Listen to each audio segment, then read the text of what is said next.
Maximum warp.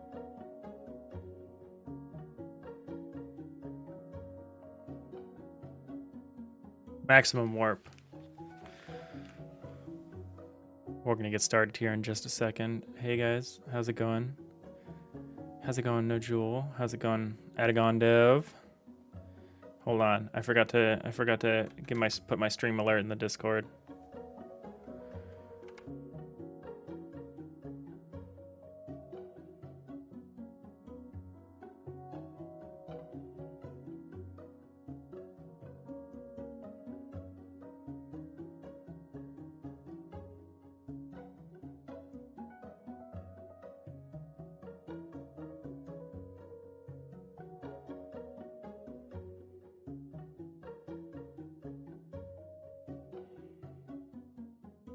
All right, let's get this going. Sorry, not sorry, we didn't have a stream on Saturday. Got kind of carried away. But we're back.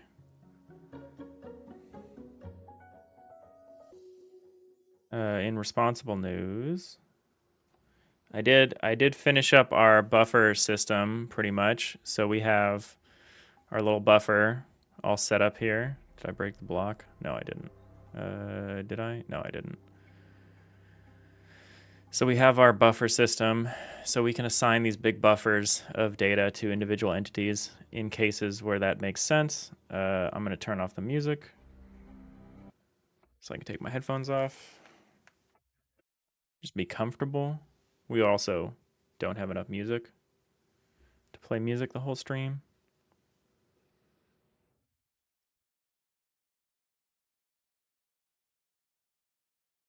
But yeah, so we've got this enormous, I just set up this enormous buffer and just filled it with garbage data. But so our entity, so now our entity has an AABB. It has a blocks buffer, which includes an AABB. Maybe it shouldn't. Maybe it shouldn't. But it does.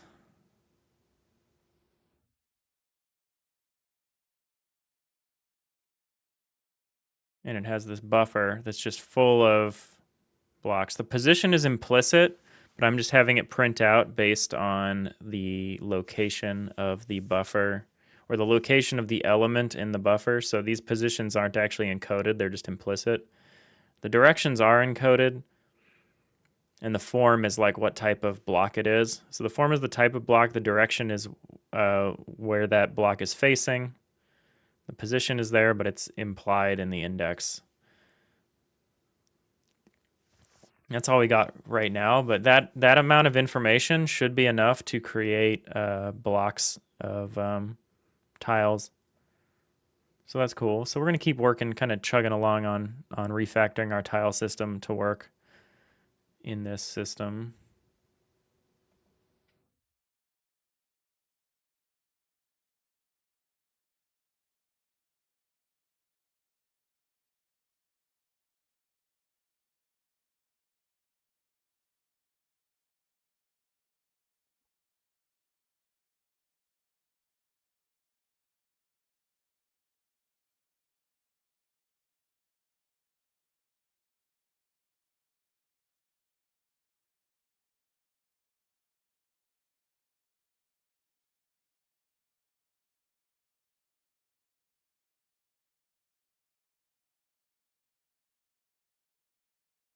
All right, so what do we want to start with?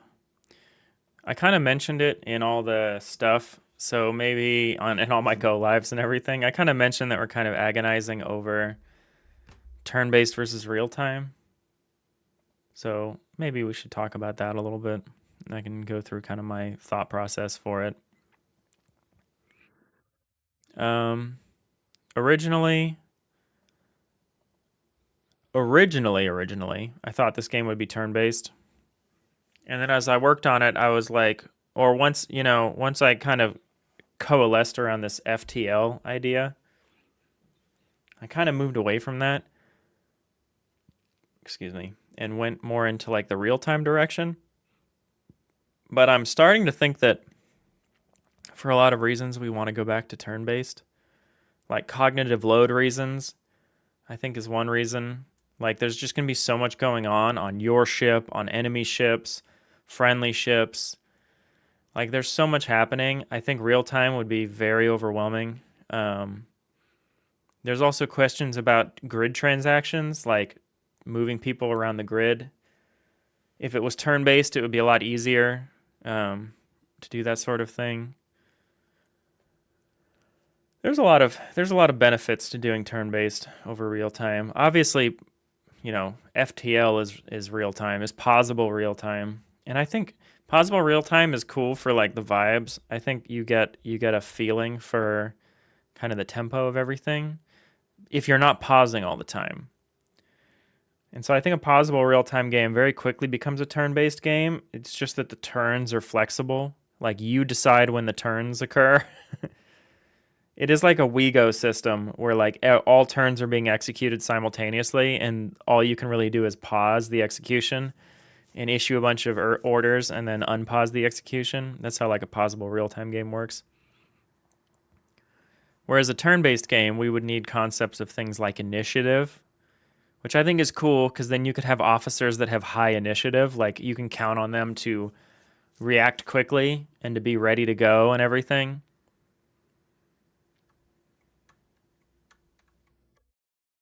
I was considering like a you go I go you go thing where it's like our ship goes, everyone on our crew goes, everyone goes all at once and then the enemy goes, but I don't think I'd want to do it that way. I think I'd want to be have it be back and forth depending on how the initiative turned out. So we need like a turn order thing at like the top of the screen or something like that. Maybe if you want to plan out your turns like that. We could do it into the breach style where you just have a number above someone's head, like an order number. That could be cool.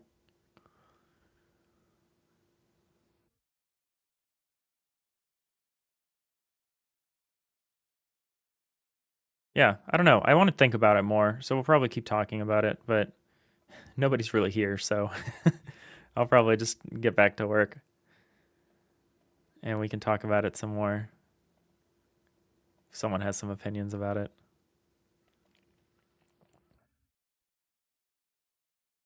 So I was thinking about our blocks buffer. Our blocks buffer is, like I said, it's like a description of all of the pieces of like a hull. I put an AAB on here, an AABB on here as like the description of the blocks, like on the component. So this blocks is like, it kind of describes the volume of it. And I think I'm implementing my AABB in kind of a weird way. I haven't added a lot of functionality to it yet, but we have a bounds, which is just like a vector 3, which is like how far along X, Y, and Z is this. And then I have an offset, which is like, where is the position? Like where, like if this AABB is assigned a position, where within the AABB does that position fall? I could call it center, but I kind of like offset because it's the offset from the origin of the bounds. And you can get a lot of other positions by like manipulating those things. So you can get the maximum by subtracting. I think I did this right. I did this very late last night, and it's probably wrong in a number of ways. But if you take the bounds and you subtract the offset, then you get how far in terms of position, like where the greatest extent is, and where's like you also get the minimum, assuming minimum is, the negative number. What complicates this is there might be rotations involved, but that's fine because that's a separate component. And we can just use this offset. So I feel like AABBs usually they'll have a min and a max, or a position and an extent. And the position will be at like one edge. It'll like for I think for the Godot AABB or like Rec 2 or something like that, there's position, which is like the smallest number, so it's minimum essentially. And then you have its end, which is like its largest number, which is like its maximum. And then you have size, which is like a calculation. So we're kind of doing that. We're doing it a little different. I don't really have a lot of functionality in the ABB yet. I don't have like an easy overlap test. But we'll probably start adding stuff like that.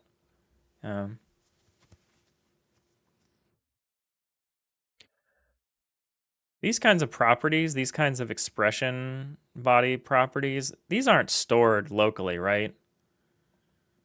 I guess I want to test that. Let's, in our test system, let's say, let's debug.log. Well, let's actually just add it on here. Let's just say,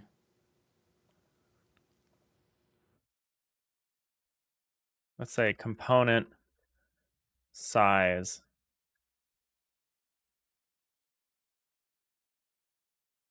plus component type or component blocks dot size. Is that not how I do this? Where do I store the component size?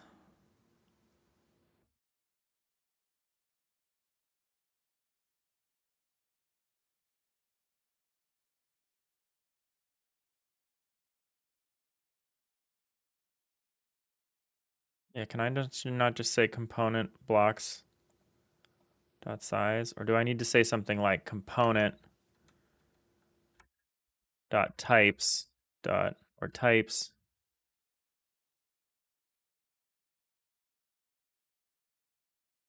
Look at the component types.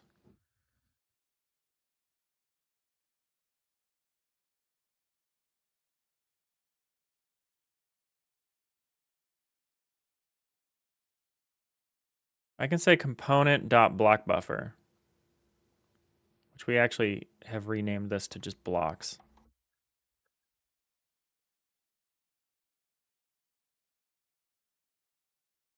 So we can say component dot blocks dot size.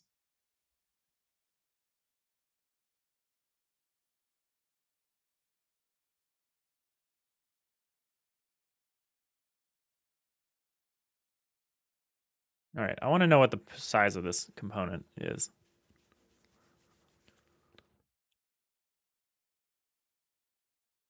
I want to make sure I'm not misusing these properties. I don't think I am. But I want to make sure our components are as small as possible. Oh, I don't want to, not here. Component size 32. That's correct, because that's, oh, is it? Is that correct? Oh, it's just telling me what the block size is. I didn't need to debug this every single time. That was a mistake. But it's 32. So the block size is 32, which aligns with our, so it should just be the size of the AABB and the size of the buffer ID.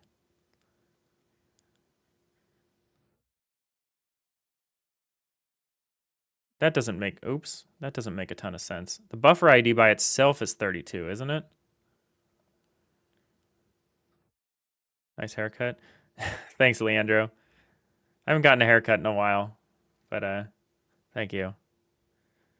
Maybe a couple weeks ago. How's it going?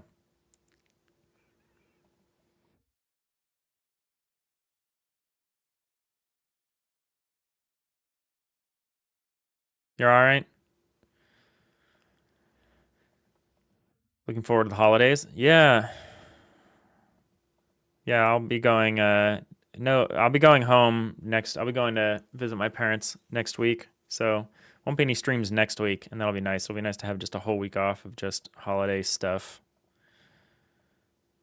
I'm gonna bring my laptop, and I think I'm gonna work on my old Jam game that I made a remastered version of, and then just didn't finish. I like just didn't finish the remaster. It's like 95% done. It just needs like a tutorial and like a balance pass, think I'm gonna get myself to do that. Do you have any cool holiday plans besides work?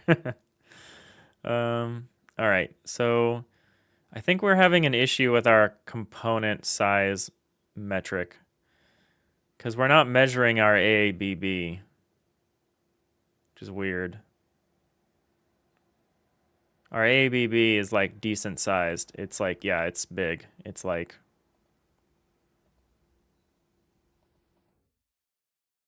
our AABB is 192 bits. You do, you're gonna eat a lot. Yeah, that's pretty much it. Nice. Nice. Yeah, that sounds good. Yeah, we're working on code. We're thinking about the benefits and drawbacks of real time versus turn based. We're kind of just this is the conversation in the back of our head. I'm leaning more towards I'm kind of changing my mind and thinking I'm going to make this game turn based now that I'm actually like working on the systems involved. Thinking about doing it turn based. It would certainly be easier for our entity component system to manage. Um, and I think it would be better in a lot of ways. Like I'm thinking about like cognitive load, like how much stuff the player has to track at once. Like it's one thing for FTL to be single screen because everything, or not single screen, real time because everything is on one screen. Like you always you're always able to visually spot everything that's happening all the time. That's not going to be the case with this game. There's going to be a few too many screens. Like you'll have the zoomed in like ship screen. You'll have the zoomed out ship screen where you can see other ships that are zoomed out. And then you can zoom in on one of those other ships. So you could be thinking about or looking at 2 or 3 or 4 different ships at the same time. I think that's too much information. It's probably too much information to process all the time too. Will there be fights with more than one ship at a time? Yeah, and like some of them might be allies. It might be like 2v2. It might be like you with an AI ship against like 2 or 3 enemy ships. I think that's going to max out at 5 ships. So it's basically your ship, the ship in front of you, the ship behind you, the ship on your left, and the ship on your right. I think I'm going to max it out there. I think that's going to be the largest possible engagement. Now, the question is, if you zoom to the ship on your left, will that ship also have a ship on its left? I think the answer will be no, but it's technically feasible. So yeah, so I think there's going to be multiple shifts, and yeah, I think it's just too much. I think it's just too much for the player. Hydrate. Thanks, No Joel. How are you doing? Cool if you're just lurking. I know I've asked you like twice since the stream started.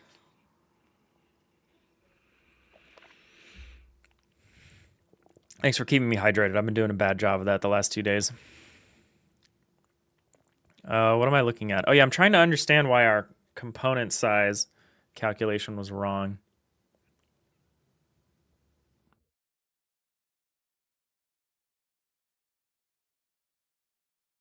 Size is unsafe size of T.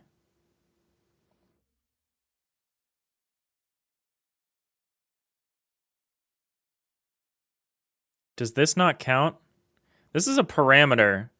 Are we not actually storing this parameter locally? I thought this is how record structs work. So if we debug this and we look at this, does our debugger show us the AABB information for the blocks? Oh, it's not showing the blocks component itself. I was counting the block singular. I'm an idiot. I need to count the size of blocks plural, which is the name for the buffer. This is why I don't like block versus blocks. I don't love singular versus plural struct names. You had to go, so didn't hear it. Oh, no worries. No worries. Just chilling. I'm just seeing. I'm just asking. How your week's going? Got any holiday plans?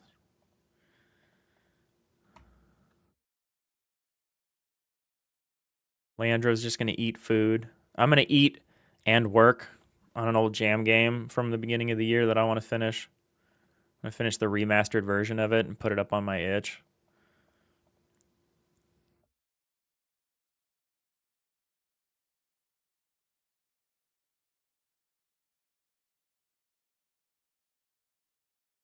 You're going to work on eating. Nice. Yeah, that's it. Oh yeah. Okay. So I am. So in this line. Oh, Leandro. Okay. Now I'm just drowning in water at this point with the hydrate. You got rejected from some funding program for your game. You're questioning your whole life right now. Ah, I'm sorry. That sucks. That really sucks.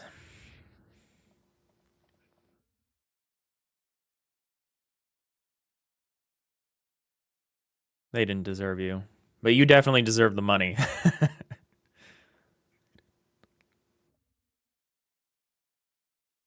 Well, I hope you have some other avenues you can pursue, but I get the I get how that just like makes you question a lot, like your value and like whether the game's worth working on and all sorts of stuff. Okay, so we're gonna do entity.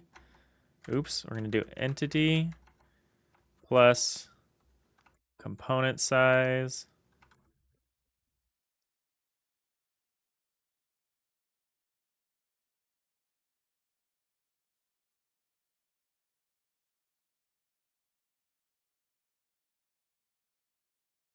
Component dot. Hey, Tanky Trash, thank you for the follow. Appreciate that. How's it going? Okay, blocks plural, not blocks singular.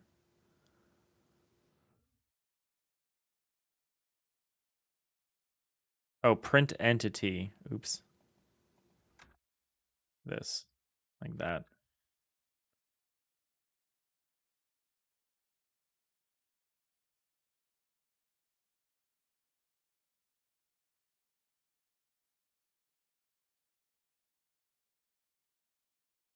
All right. This should be like 220 something in that range. You haven't watched in a while? Can you give me a quick summary on my game status? Yeah, sure. Yeah, even if you expect it, it still hits. It still hits hard.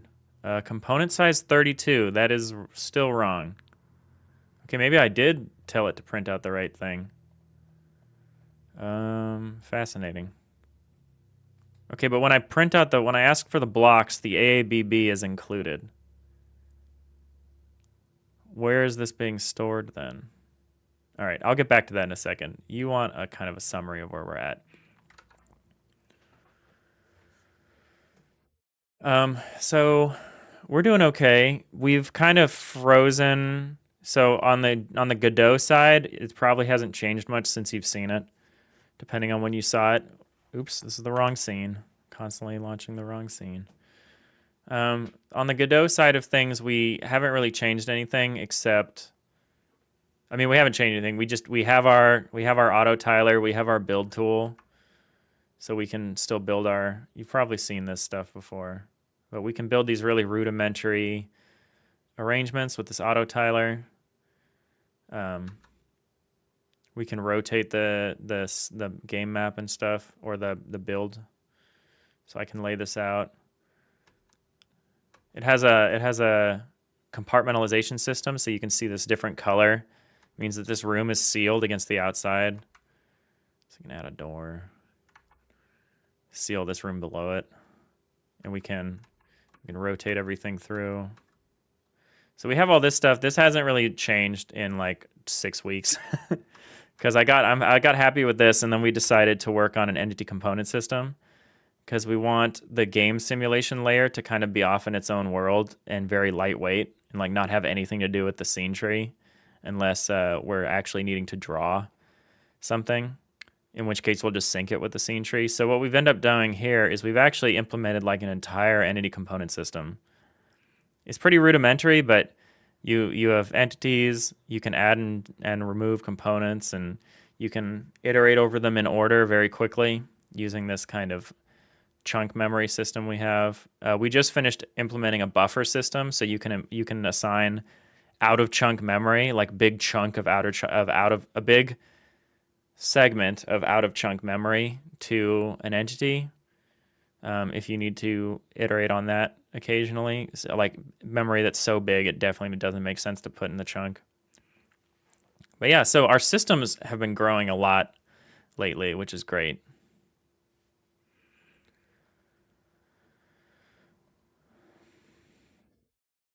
The game itself is kind of just waiting for us to finish these systems so we can get back to it.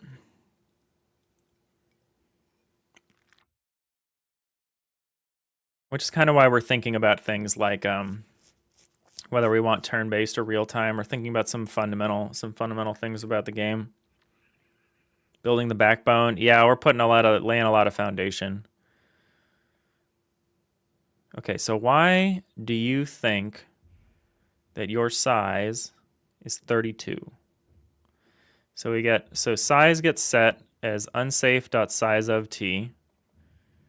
That just gives us the actual size of t, but for some reason, the size of this it seems to be counting basically nothing. It doesn't even seem to be counting the buffer ID. I think a buffer ID has a bigger size than 32. Is it just length? Is it only counting length? Huh.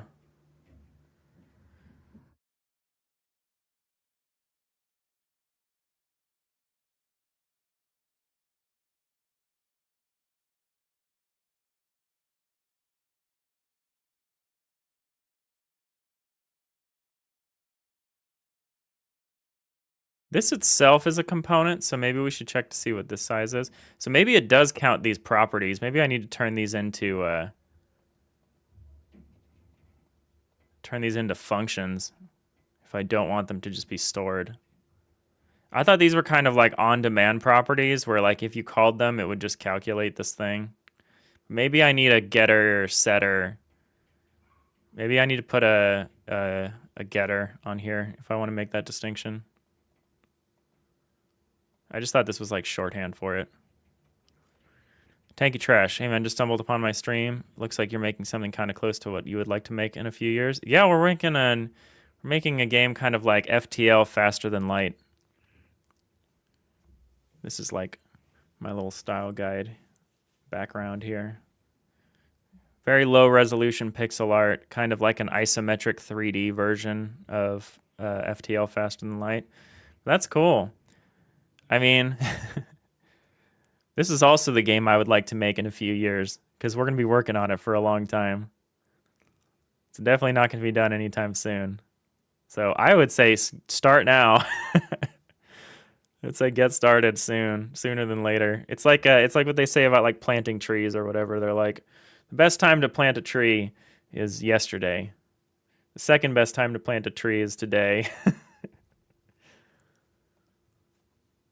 But that's cool. What kind of stuff are you working on now? Or what are you thinking about? I'm always interested in people's projects. We have a Discord if you want to follow along or share your own kind of projects. I'm trying to fill this Discord up with game devs. Build a little community here. But no pressure. All right, so this is not behaving the way I would expect. So we should probably add AABB to the list of components.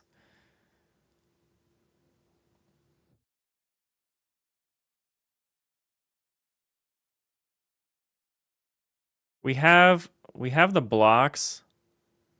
The blocks have their own AABB.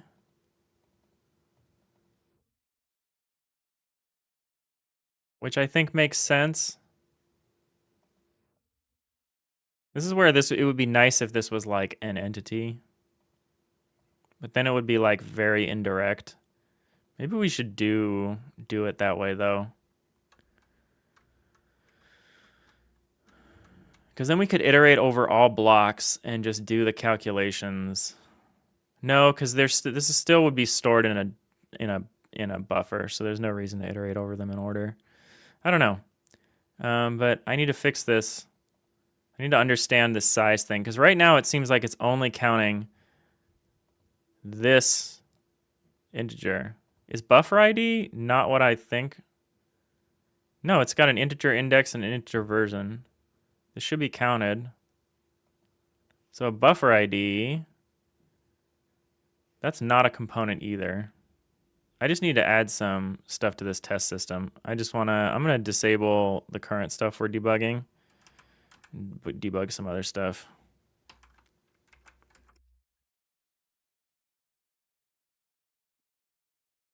Debug dot write line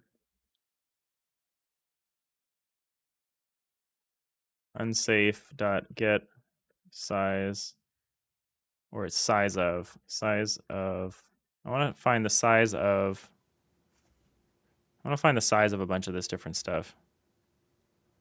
Hey Scott, how's it going? Leandro, no radio today. We've stopped playing music on the stream because we've essentially run out of music to play. Pretzel Rocks has really kind of done us dirty here. And so, like, you can kind of see how little music there is left on Pretzel Rocks that's available to us. We've got 4 hours of calming cinematics, which is what I used to play a lot.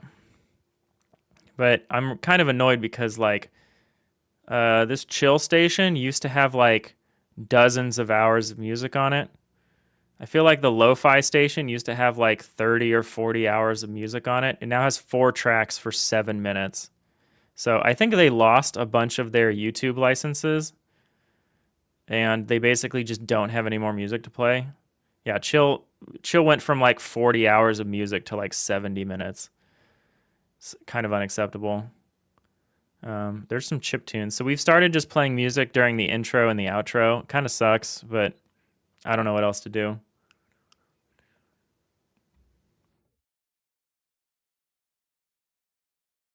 But how's it going, Scott? Anything specific on the task list for today? We're kind of musing about the difference between turn-based and real-time implementations for this game. I was originally planning on real-time, but I'm kind of coming around to turn-based, so we've kind of just been thinking about it.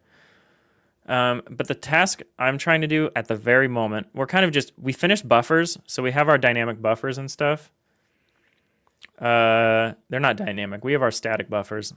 Like, we can't resize them yet, which we probably need to add as a feature eventually. But we have our buffers, so like our ship now has like a list of all of the blocks that make it up, which is great. Now I'm kind of just confused about some of the size of some of our different things here. So yeah, like what's the size of an AABB? Give me that.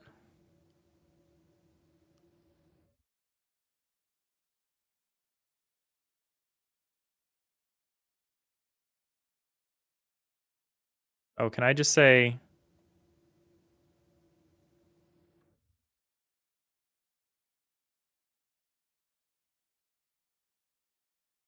Can I just say AABB.size of? No. I don't know why they're yelling at me. So I want to know the size of the AABB.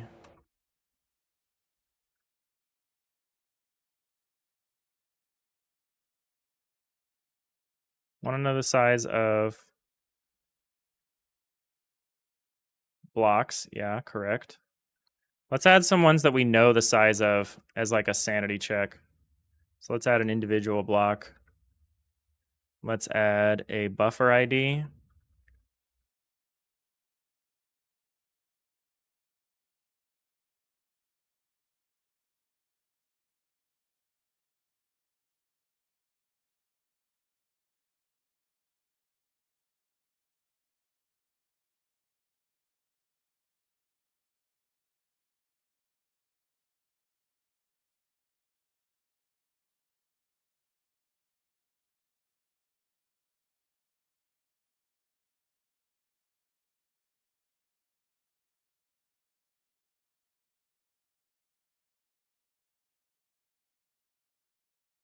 Oh, it's complaining because I forgot the parentheses. Right.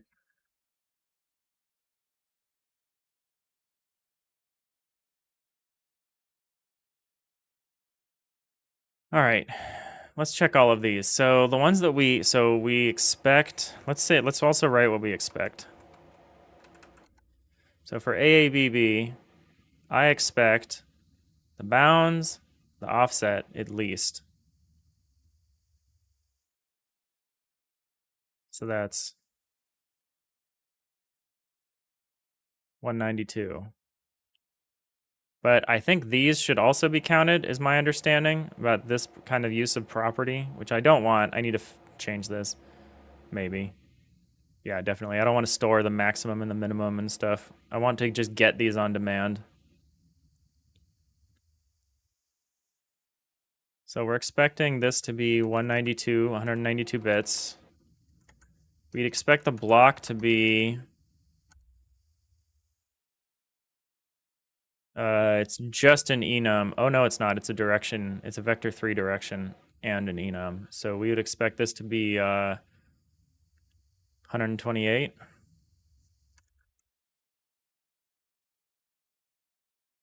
Blocks, we're expecting an AABB, which we said was 192, but we're also expecting a buffer ID, which is 64.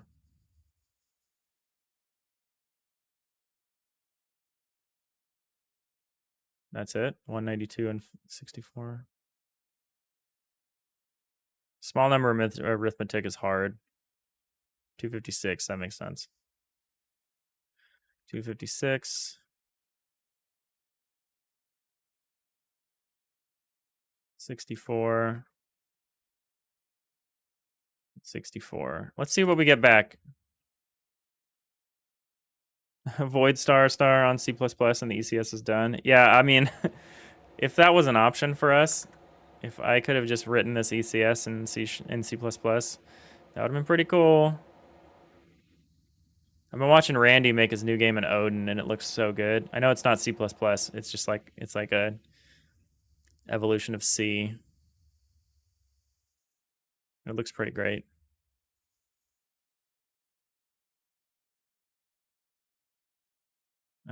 Yeah, let's just try it. Let's see what we get. Still waiting for the rewrite. Yeah, we'll see. Well, that we will hold off on until there's a performance concern. Which I don't think there's going to be a performance concern. If there's a performance concern, the first thing we would look at is just spinning the ECS off into like its own thread. But I think if we make this a turn-based game, whatever ECS performance concerns we could have had are basically gone. Okay, here we go. So nothing... Oh, wait, is this the count in bytes and not bits? Ah, this is the count in... That's why I had this wrong. So 24 times 8. 192. Okay, beautiful. That's what we were expecting. It's size in bytes. I don't know why I thought it was going to be size in bits. Size in bytes. So 32. Oh, block and blocks are both 32. That seems wrong. Block, we were anticipating 128.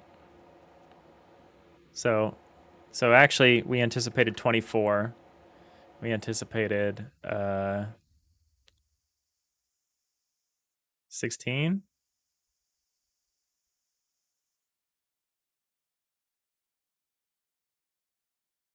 Yeah. So 16. So we anticipated 32 here. Oh, so block is bigger than we thought it would be, is actually the problem. Okay, so why is block so much bigger than we thought it would be? Oh, is it because of padding?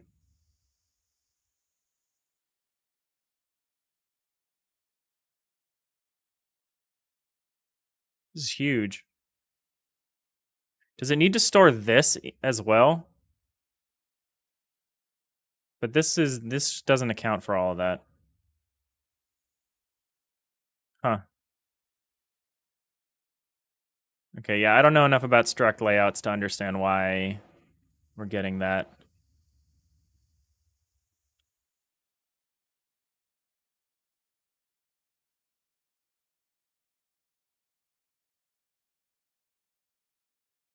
Yeah, block is twice the size that we would expect it to be.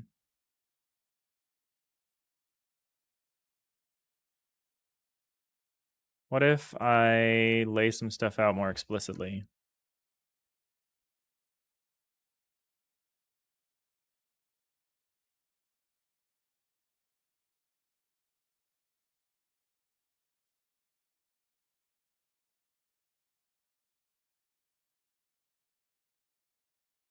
think this might actually increase the size of it.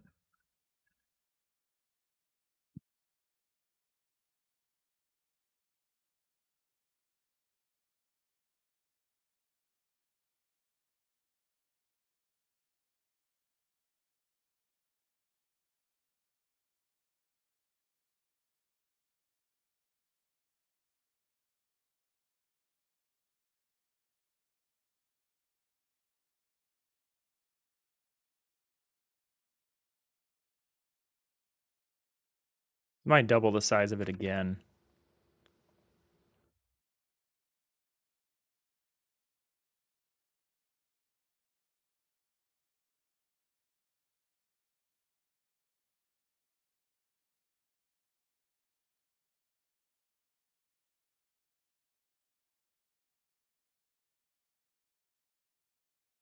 Yeah, I think the way record structs is working is that it's considering this I think it's considering these backing fields and these properties, so it's gonna like store this twice. You're watching the stream with Skyrim Lo-Fi on the background, solve the radio problem. Yeah, that's awesome. That's what I'm hoping. That's what I'm hoping people are able to do. I know that's a little harder if you're on mobile or whatever, but I don't think this stream plays particularly well on mobile anyway. Okay, so that did not affect the size.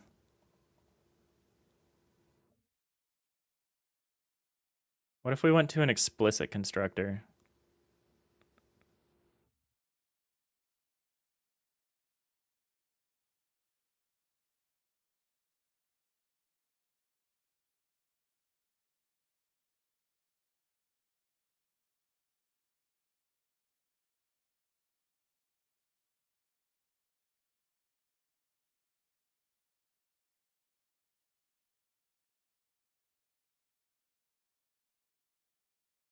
Didn't affect the size.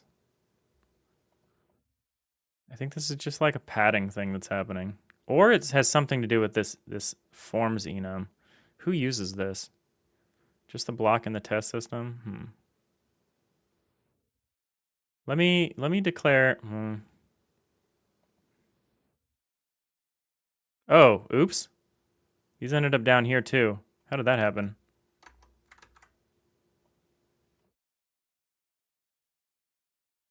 Okay, let's try it like this. I know there are implicit backing fields that I think are affecting the size of this thing. Yeah. I don't think there's a way around this. I don't know why others aren't being affected by this though. Because like a buffer ID is 8. So buffer ID is 8, AABB is 24, which explains why blocks is 32. Okay, so it's not counting this kind of property, this like expression body property thing.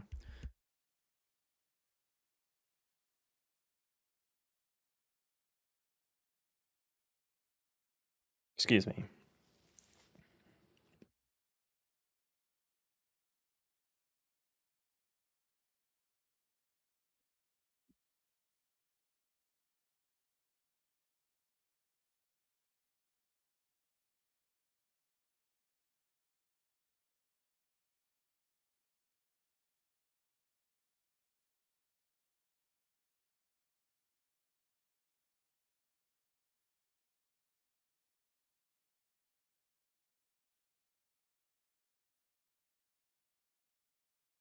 All right. Well, I don't know if I care. I would like to understand this, but I don't know if I particularly care.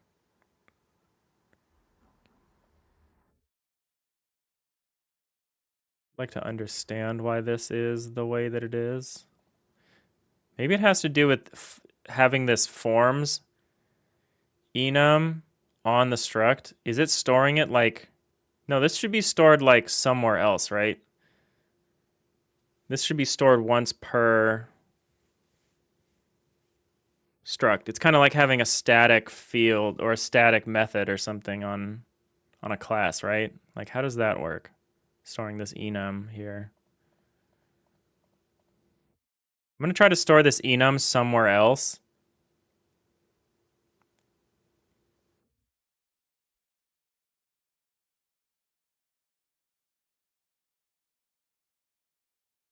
Just move it outside the file for a minute.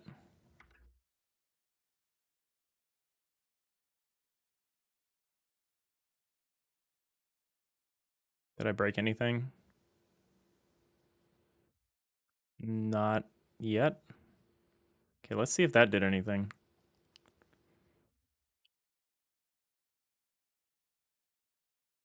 Nope. Okay, so that doesn't cost anything either.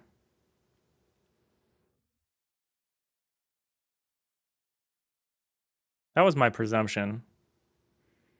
But, oh wait, I didn't remove it.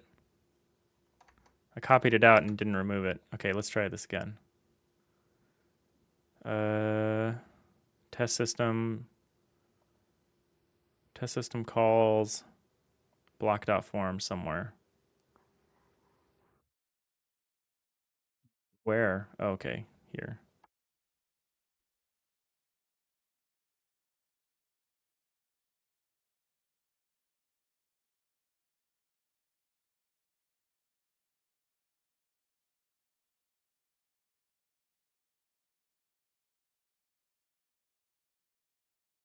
Okay, did not affect the size of the struct. Okay, that is the expected outcome.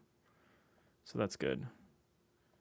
I really hope I'm testing the right thing here. Oh my god. No, I'm not. I want to facepalm so hard. I haven't been testing the block. I've been testing blocks again. This is my own fault. I constantly am like, I don't like singular and plural struct names. And then I just did it because I didn't want to do anything else. So we're renaming. We're getting around this right now.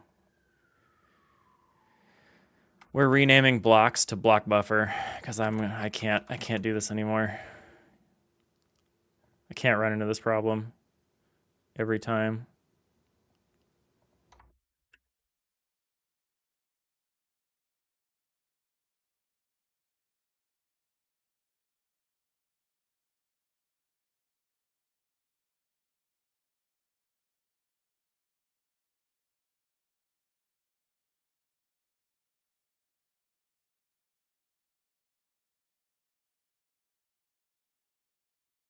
Where else do we reference this? Here. Oh, the flags.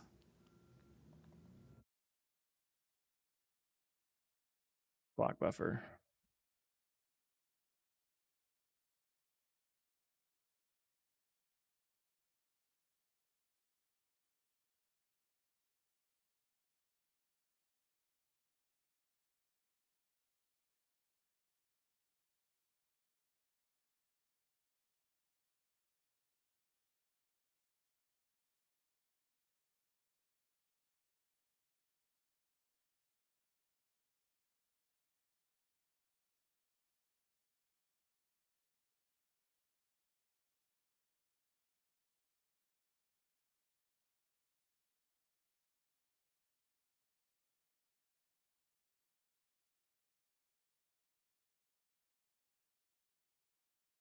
Okay, 16. That is the size I expected. Let's rebuild it the way I would like it to be before we started doing all this insanity. Let's just turn this into a primary constructor. Get rid of this.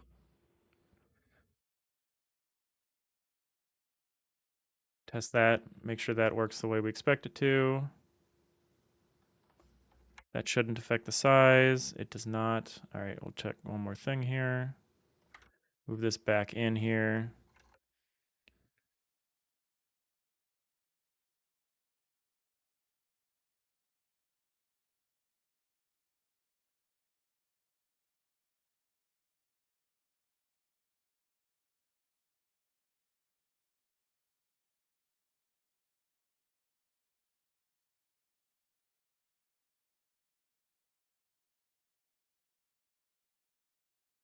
Scott, turns out you were accidentally testing the production environment while doing work in your local dev environment. I hate that. Oh, you spent 2 hours trying to debug a seemingly simple issue, and for some reason, none of your changes were working at all.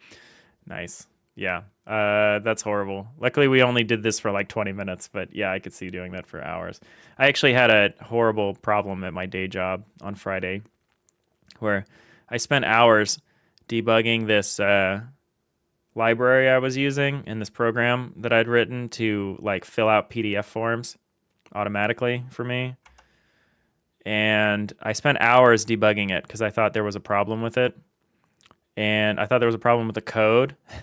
It turns out that the problem was that the government form I was using was corrupted. As soon as I swapped to a different form, I got it to work. And then I just had to like mess around with the initial form that I needed. But yeah, hate that so much. You got to test. That's why the core part about debugging is like testing your assumptions, right? And like that is like that means like all your assumptions like and it's really easy to lose sight of that, I think.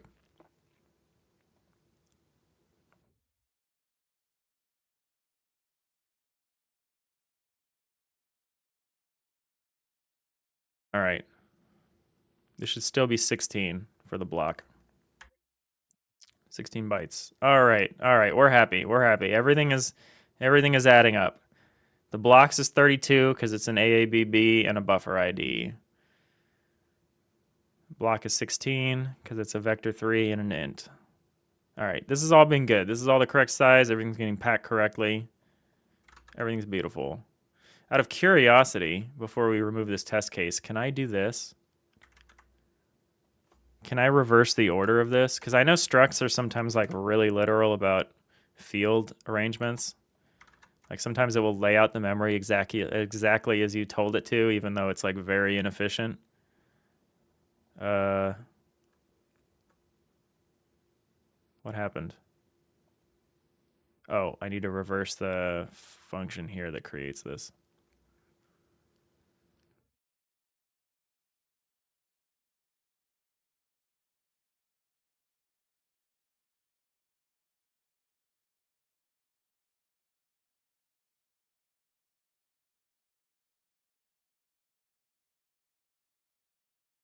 All right, let's see if that ruins the memory layout. Nope, it's all good. Compiler is smart. Smart compiler is smart. All right, I thought it would be, but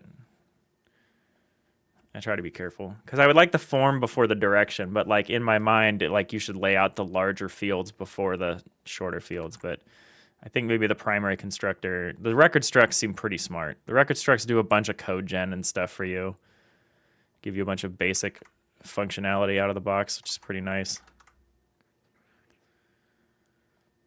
I might overuse it a tad, but I think it's pretty nice. Okay, and then so all of these properties here are not being stored. These really are just getter. This is just shorthand for like a getter or property with a getter and no setter.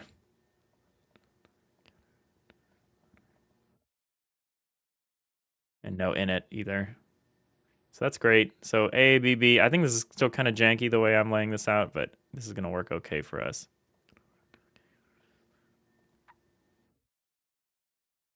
Yeah, very easy to get in the mindset of building everything for the happy path and things start falling apart when you throw real world data or users at it. Oh yeah, totally.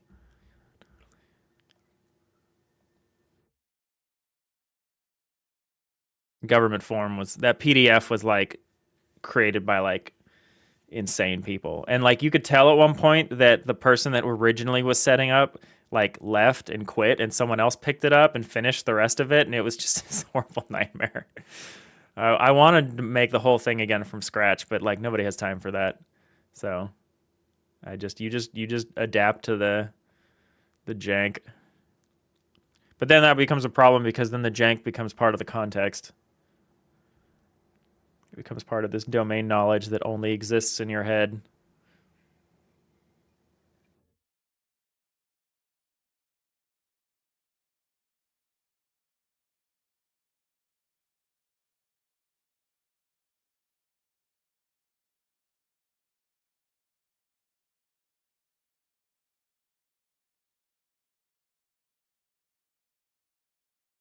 All right, cool.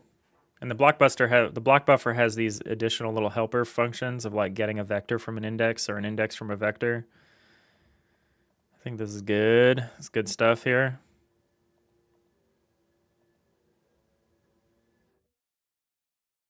All right, we got ads coming up in about a minute.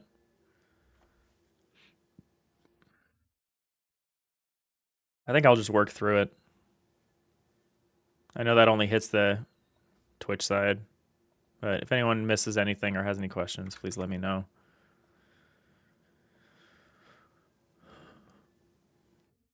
I'm already standing. I kind of only stream while standing now. It feels pretty good.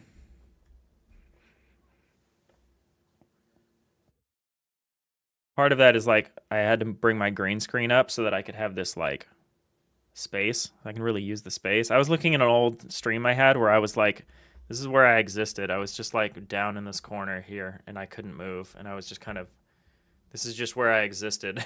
I hate that. I could never go back to that.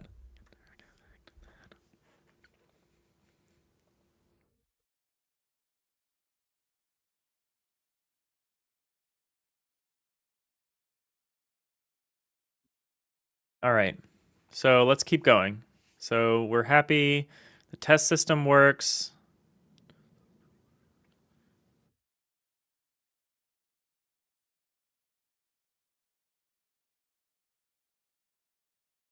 Happy with the results of the test. We'll just run it one more time, make sure we didn't ruin anything.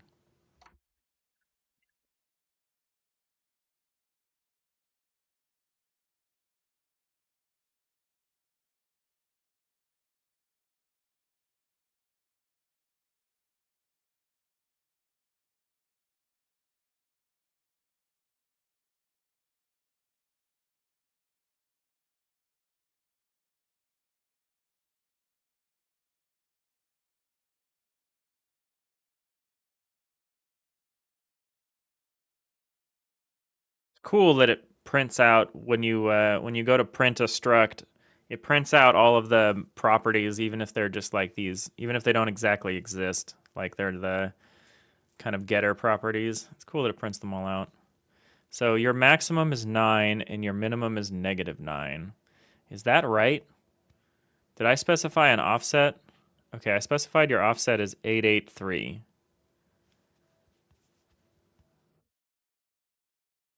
17 minus 8 is 9. And 8 minus 17 is -9.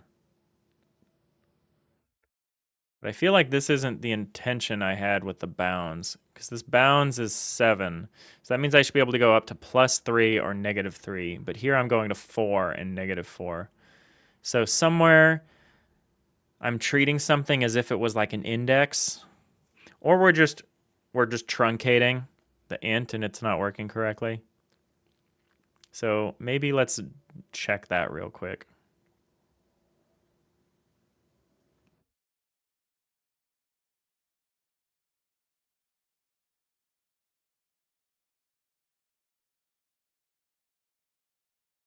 We have our buffer. I'm very pleased. I'm very pleased with our data buffer. We're going to need to start refactoring our editor tools soon to work with this new data layer.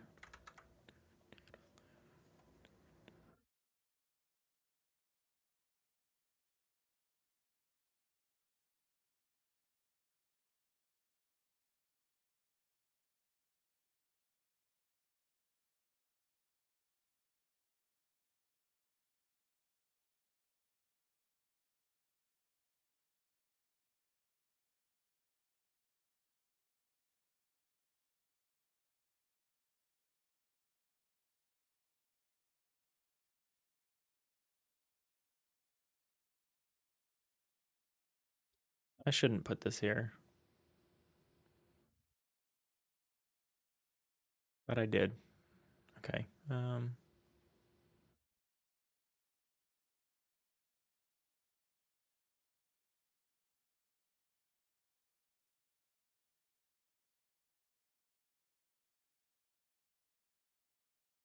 It should be component dot types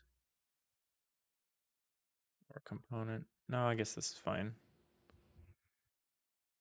Should be block comp dot size. Do you not have a size function? Your block comp, you get component block buffer. Oh, no, your specific block buffer, not a component. It would be, yeah, whatever, who cares?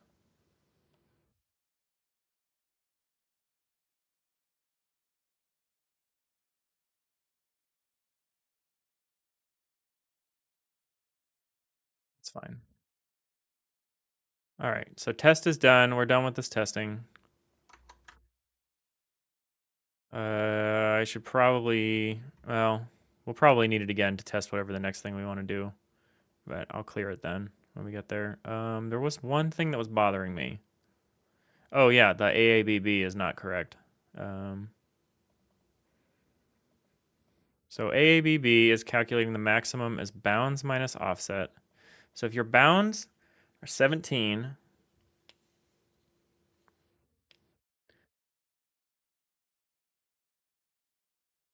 there's an implied, the implied origin is 0, and you extend out to 17. So that's 18. So if I say 17, that means there's 18. Oh. So, and then I'm specifying an offset of 8. So if you are 8 in from that origin, you're in the 9th position. So your maximum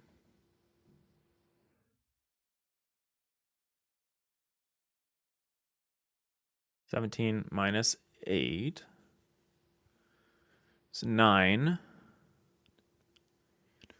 So that means from your position at point 8, the farthest you can go is 9 more. That's correct, because if you're in position 8, you can go up to 17. And then your minimum is 0, so your offset minus bounds. So if you take the 8 and subtract the 17, you get -9. So you can go from 8, and then you can go minus 9 positions back. So you can go, 7, 6, 5, 4, 3, 2, 1, 0. Oh, that's 8 though. It's only 8 positions. So this is wrong.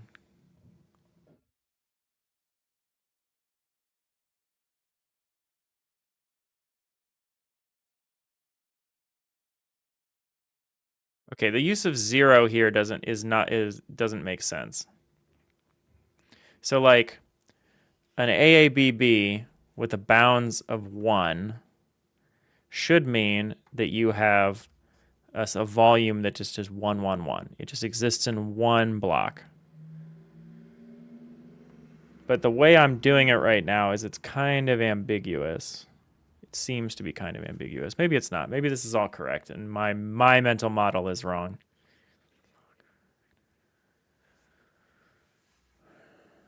Yeah, so 0 is 0. We're not counting 0. So bounds is just the size of, I should probably call it size or something instead of bounds. Yeah, I should call it size.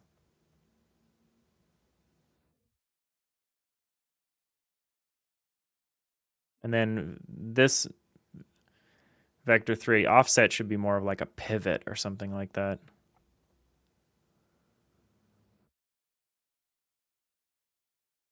Yeah, bounds is volume. Sort of.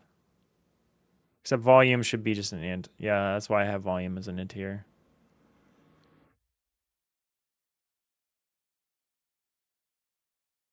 Maybe I just have a vector 3i of length. I don't know. Whatever. Who cares? I'm getting caught up in nomenclature, which is like so easy to do, and it's so pointless. So let's go back up here.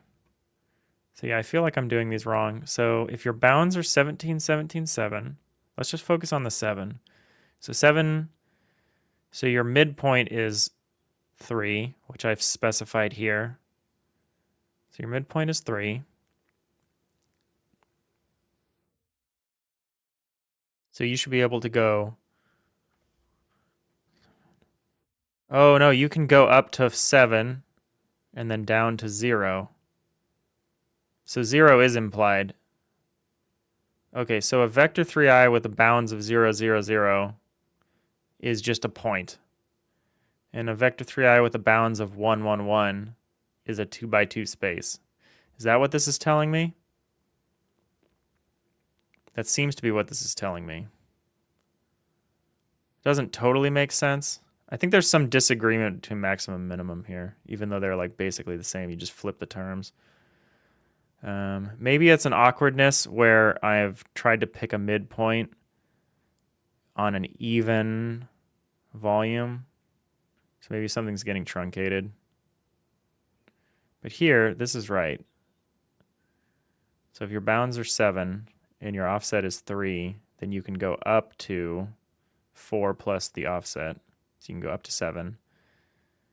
Problem is, minimum says -4. You can't go...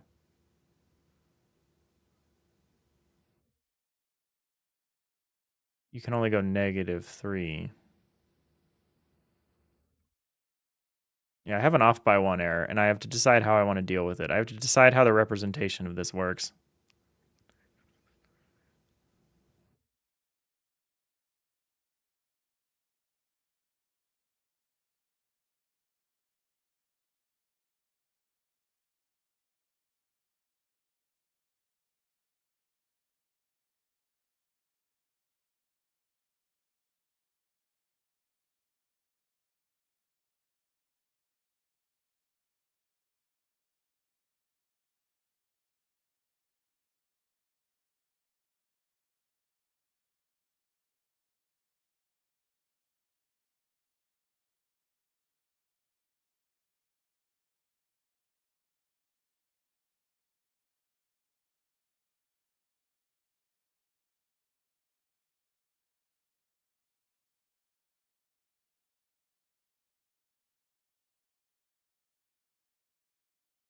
Do I just add 1 to minimum? Is that just how I do this? Does that fix it? That feels bad. I feel like I don't understand, but I think that fixes it. If we just say minimum is offset minus bounds plus 1, or plus vector 3i dot 1. Feels weird.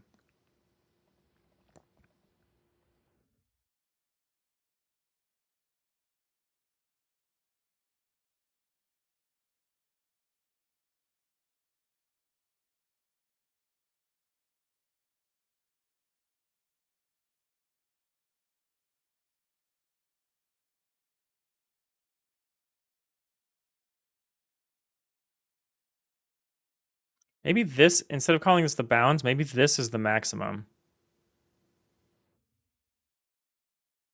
Although I don't know. Maximum is meant to mean furthest extent from your offset. I don't know. Who cares? Who cares? I'm doing my best to not get bogged down in this kind of stuff. And it's tough. I'm having a hard time. But this should give us the right numbers. So yeah, so now bounds 17,17,7 with an offset of 883. Now your maximum point, or your maximum point from the offset. So you can take the offset and add 9, and that's your maximum, because that gets you to 17. And then you can get to the minimum by subtracting. Oh, the minimum is literally just negative offset. Oh, I don't even need to calculate that. Well, that makes me feel better. That's all it is. Just flip the sign on the offset.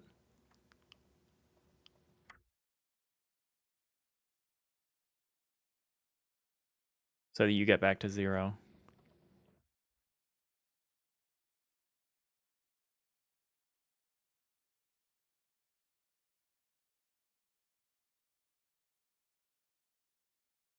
Maybe I change this name from maximum to like max extent and min extent.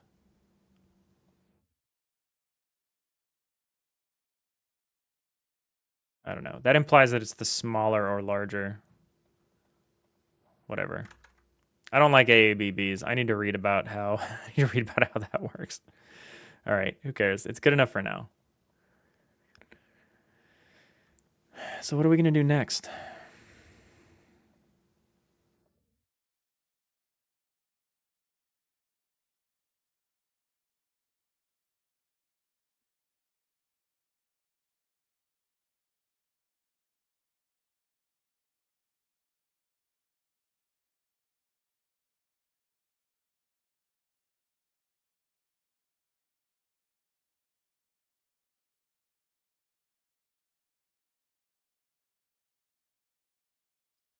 So we can craft our ships now in terms of at least the stuff that we need for the buffers and things like that. Let's look at our, to get some traction, let us look at our ship editing scripts that let us do stuff. Because I think that's the first system that we're going to build out in this ECS is the edit system. So I think what I started to do last time I was in here, it feels like we haven't been in Godot in ages. I feel like we've just spent the last 6 weeks only in Writer. So the last thing I did was I wrote an input handler, and this just enqueues view commands and edit commands. So these are all the commands here, and it enqueues some information about the commands just as a string of array of strings, array of args. That's easy. It's an easy way to do it. And I think the way I had the command dequeuer set up is that it strips away each whatever the initial argument is. So like if we pass in this edit command for like a tool to like swap the eraser, then the initial system grabs all the edit commands, pulls the edit part out because we don't need it anymore. We could also leave it, but I think it's fine to just pop it off and then pass the remaining thing to the next thing, and then that thing can pop this one off and then pass the next thing to the remaining thing. And then we end up just consuming the whole command. And these different commands are a different level of depth. I haven't really done a system like this before, particularly this way. We're definitely going to think about this more, especially if this is a turn-based game. I think we'll have an opportunity to make commands like command system. And obviously things would need to go into like a command buffer, which I've only talked about command buffers in the context of like structural changes to an entity. But this is like a different kind of command buffer. This is like an input command buffer. And that's kind of what's happening now. So if we go back here, we go to game, because game is the one that grabs this stuff. Game script, or top level script. Currently the only one that sits in the scene tree here. And this has an input object, which is a little unfortunate because it aliases the Godot input object, but I think that's fine.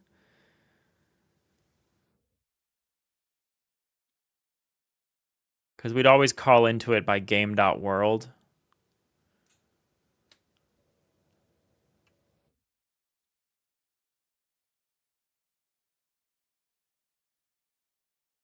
Oh, and in fact, this is a static function. Cool. Cool beans.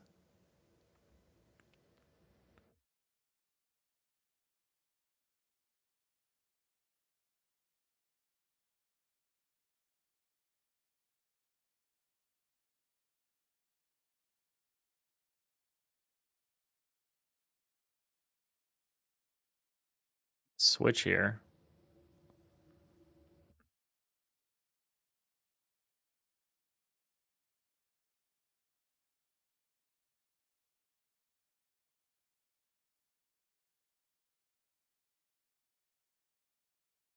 Okay, and Q command can't be private, right? That doesn't make sense. Okay, so here we have game.enqueue command. No, I feel like this is what we want. I don't want it to be like this, right? No, that won't work. Okay. I'm going to ignore a writer in this case. I know this can be static, but the way we're accessing it.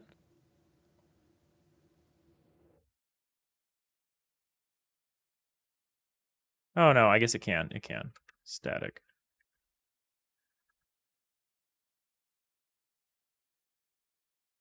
So you enqueue up a bunch of commands. Then we have an edit system here. Somewhere. Here it is. And then you, or the main system does it first. So we have the game. The game triggers the main system. Let's open up input. Right now, input just has a queue.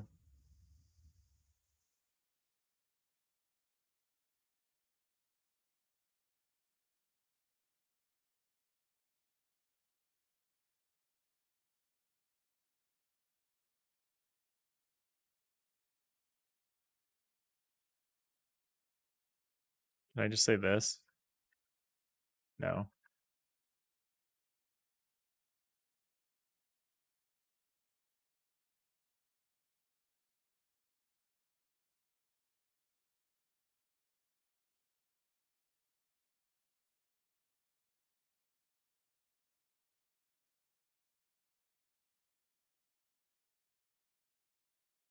We have our input, our sealed input object with a static constructor. It's kind of like how our world works.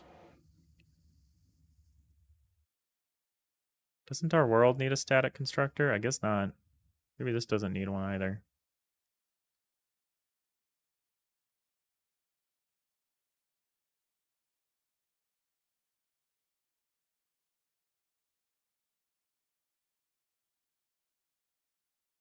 All right, so the game doesn't just runs the main system and store and queues up commands as they come in.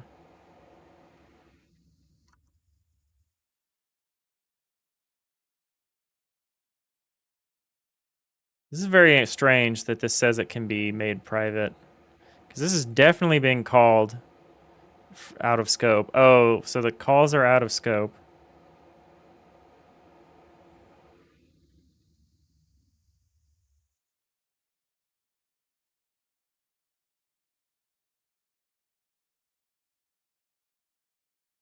So it probably can't evaluate this, huh?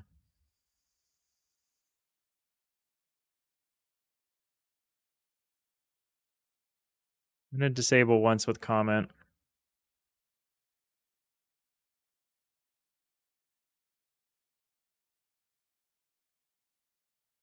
If I get rid of this comment, does it come back? Yeah, okay, so I need to leave that there.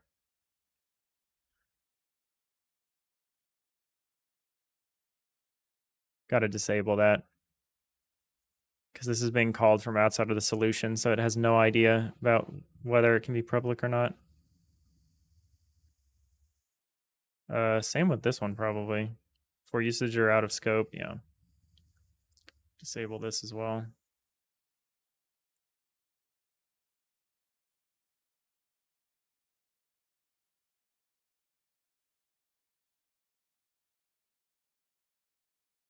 This can technically be nullable, which I don't love.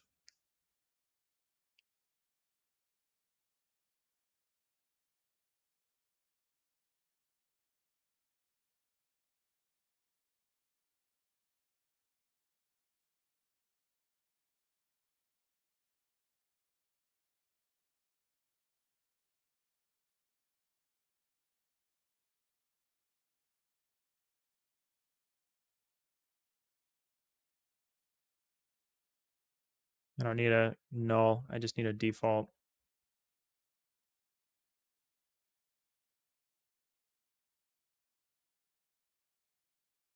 Actually, I don't care about any of this. I don't love I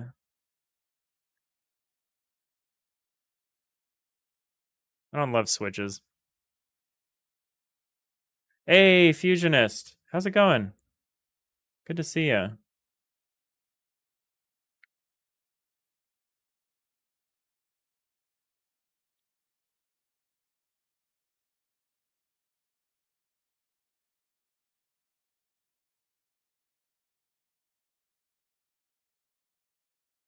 Chilling on your coffee break as usual. Nice, nice.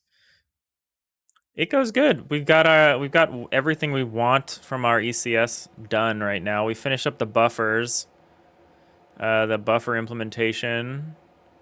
So we can assign these big blocks of contiguous memory to individual entities where they can store big chunks of things if they need.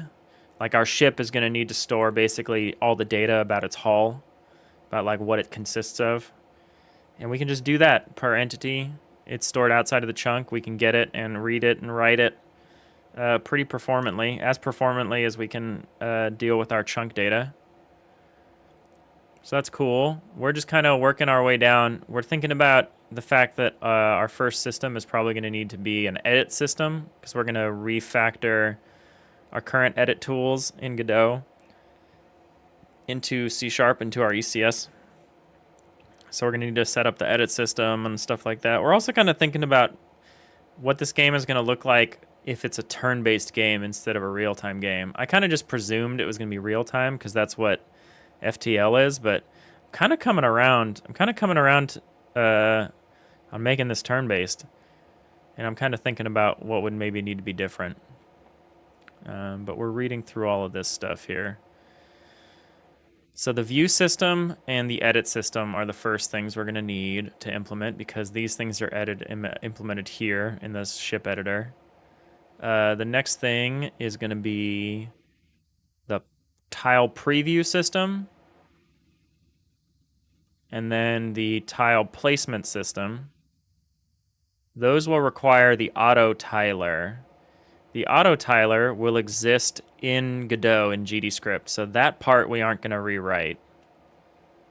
But what we are going to rewrite is the stuff about actually changing the data. So the game data stuff is going to be moved out here. And that means that we're also going to move out here the system that calculates the hull types, about which hull types are where, which is this horrible mess of code that I do not want to touch, but we need to.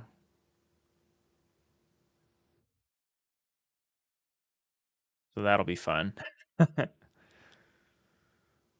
Auto Tyler at your service. Nice. Nice. Auto Tyler with a Y. Yeah, if you could just tile all these for me, that'd be great. I need you to come in on Saturday to auto tile these for me. The new ships. I'm gonna need you to do it every frame that the view or the ship changes. And I also need those TPS reports.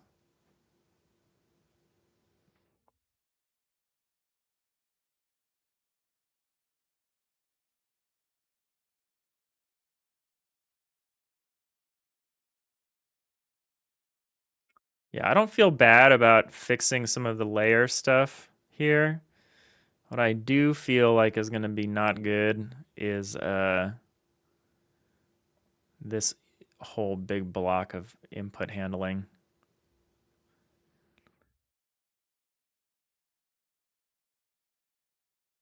But that's like the initial thing, so let's do that.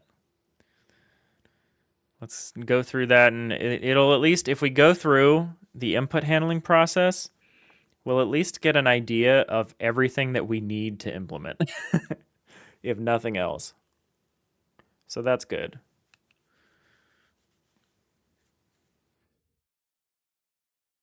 So the view commands might actually, no, that needs to go through the C# part because we might end up loading and unloading information. So there's going to be a sync, a scene tree syncing system. And that will need to handle stuff like that. Let's focus on the edit tools first. I'm a little confused about how we're going to do the viewer stuff.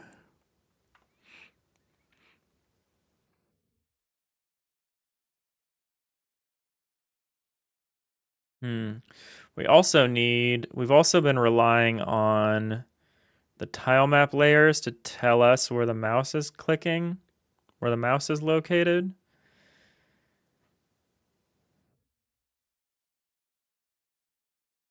That matters. That's something we're going to need to pass to the game node. all the time, basically every frame. That's fine. We can do that. We can do that. So let's create that value maybe, and then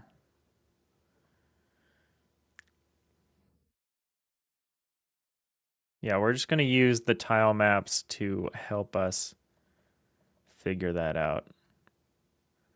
Otherwise, we have to figure it out ourselves, and I don't want to do that. So we'll have a global mouse position. So let's put that in input. The input's going to want to know that.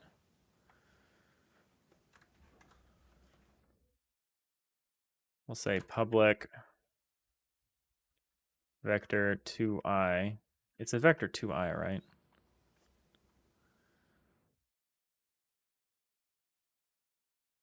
Sorcery Story, when she writes vector 2i, she writes this. There's like, it's like a lowercase I. We're both in C sharp. It's not fair. I have to write it with the capital I. I don't know how she did that. Maybe she just changed something about the import. Maybe she just said vector 2i is vector 2i. I don't know. I don't know how you would do that in a way that wasn't a huge pain in the ass. Oh, we got cheap viewers on streamboo.com. I'll tell you how I feel about that. I just got to grab your username.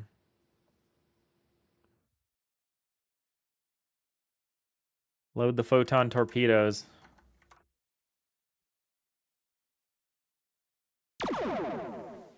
That's so satisfying to ban someone with a sound effect.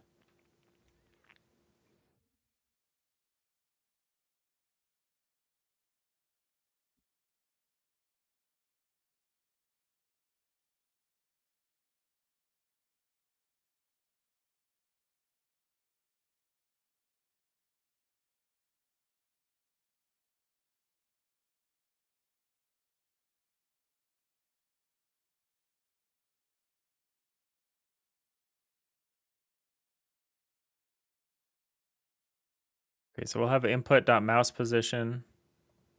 We'll pass that probably like every frame. We have to do it. No, we could do it from here. We could just say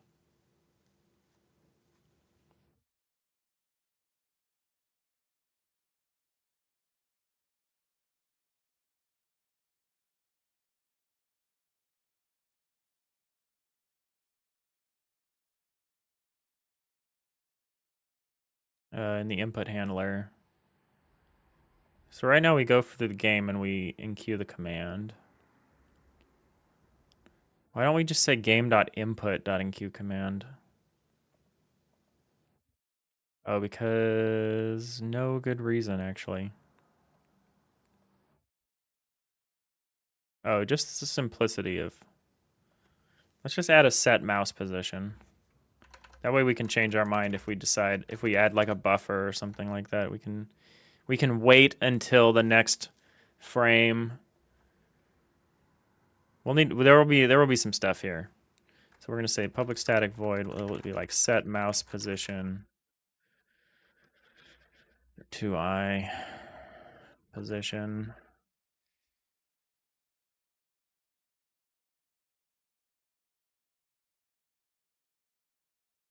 This can just be an expression body.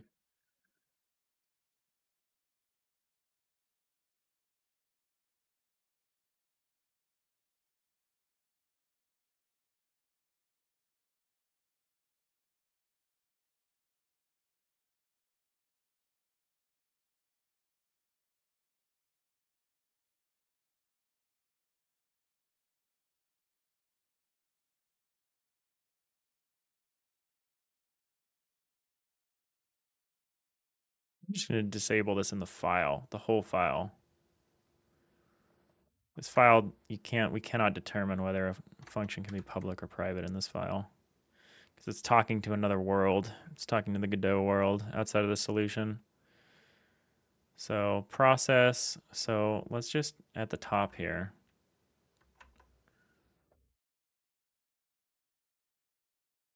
We can do it at the bottom. Doesn't really matter. It's a game dot set mouse position get global. Oh wait, can we not do this because we're an autoloader? No, you implement node. Can only a node 2D get the global mouse position? Is that true? It's kind of a bummer if it's true, but I think that's the case. Oh, it's a canvas layer, so we need a canvas layer. The UI could do this for us.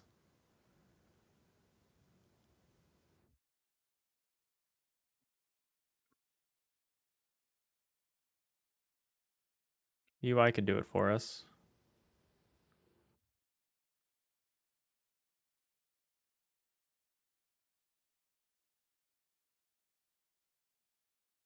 Guess we'll make a script.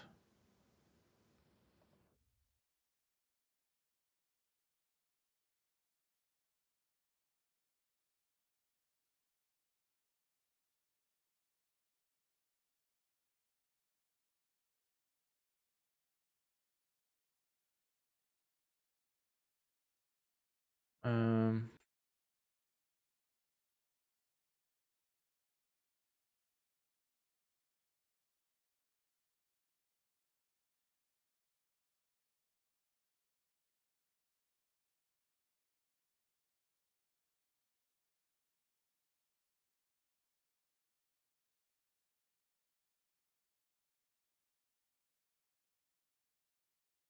this is not the right way to do this. Let's just say get parent.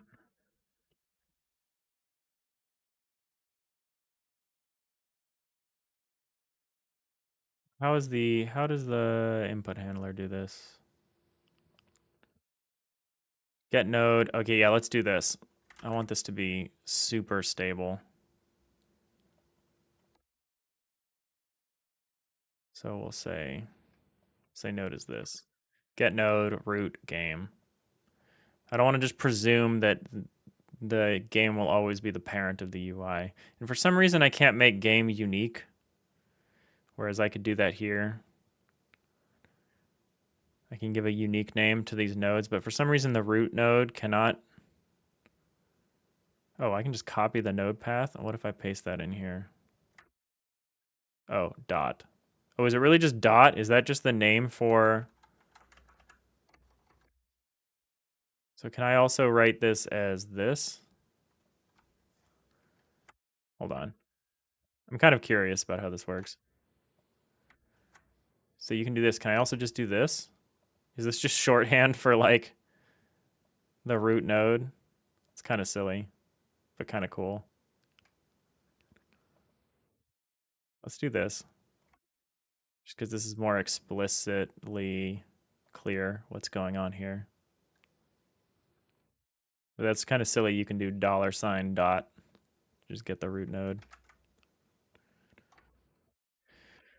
All right, func process delta. Is that it? Did I do this wrong? Delta, oh. Well, hold on a second.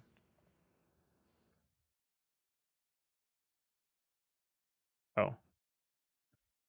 Curly braces. And one of these.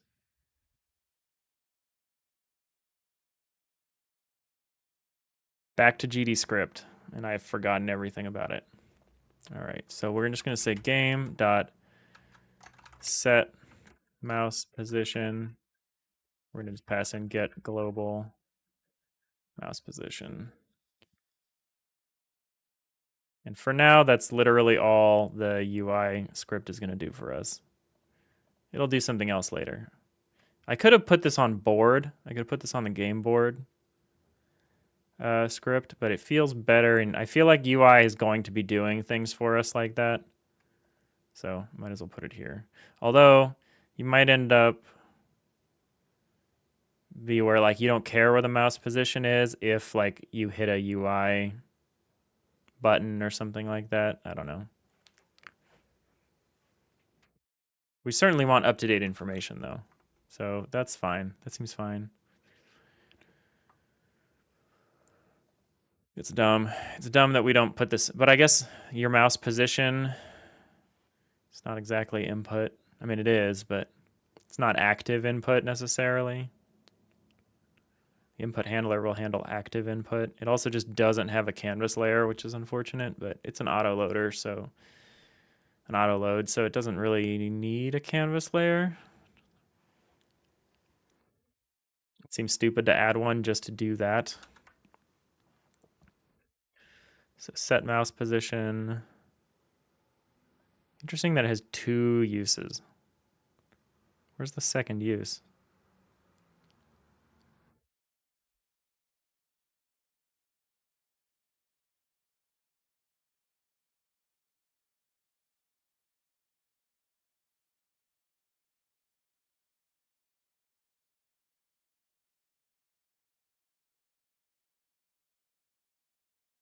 All right, so the input has an up-to-date mouse position every frame now, so that's good.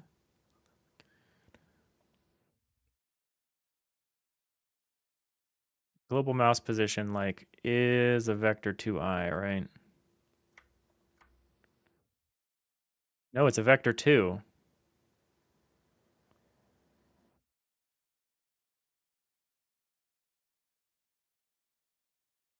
Huh.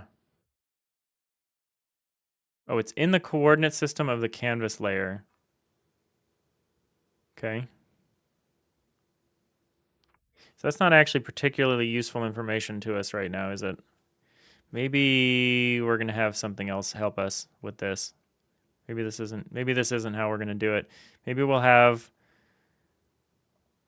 the board do it, and the board will query whatever the active tile map is, and that will give us the mouse. Well, that'll give us the mouse coords, not the mouse position. Okay, so you're a vector 2, not a vector 2i. Good to know. Good to know. Not going to use you for anything yet.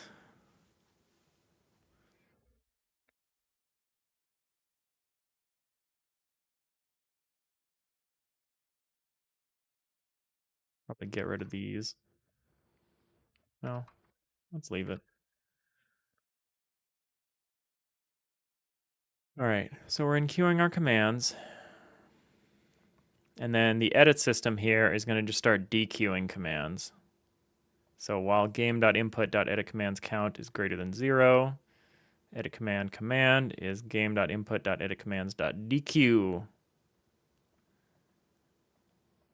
So we're just dequeuing.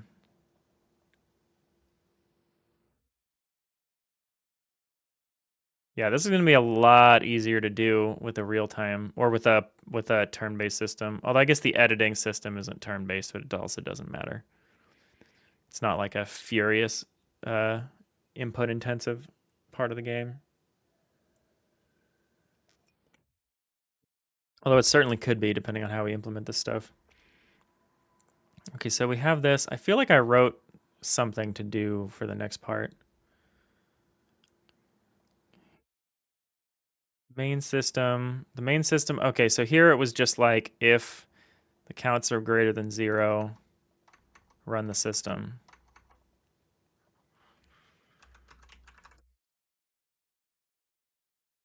Pass in delta time.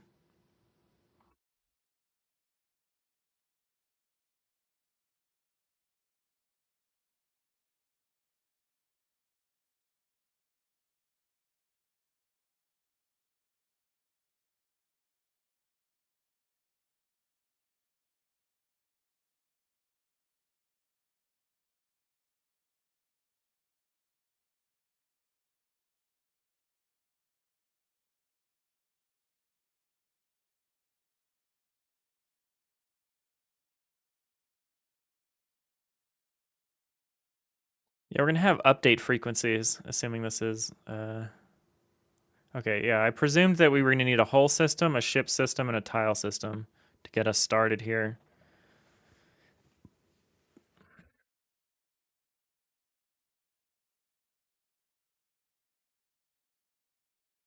I guess if we're in the editor context, we're going to have these grids, these grid layers here.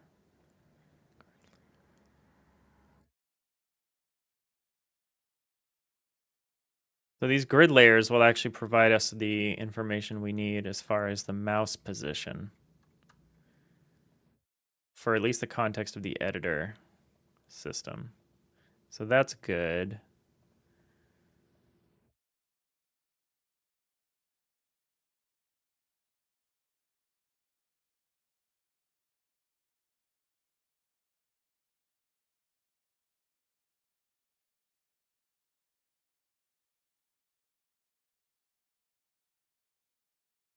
Call that like the space dock or whatever.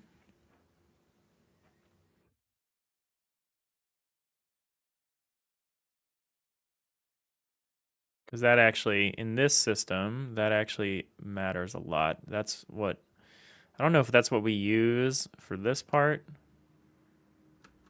but it at least is being transformed.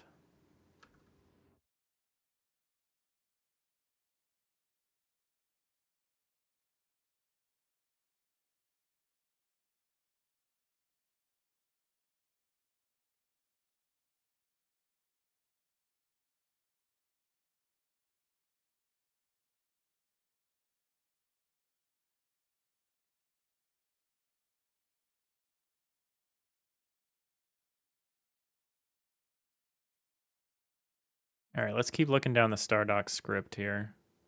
So highest deck. Okay, so right now it's asking the ship that we're building to give us the coords. But in this case, we can actually get the coordinates from the space dock.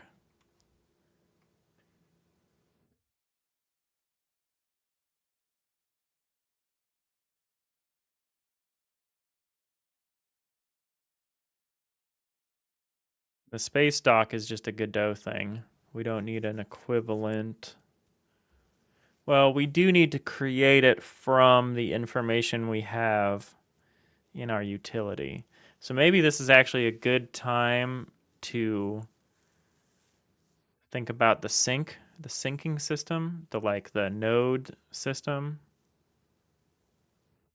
It's almost like a scene manager is actually what it is, more than it's a system.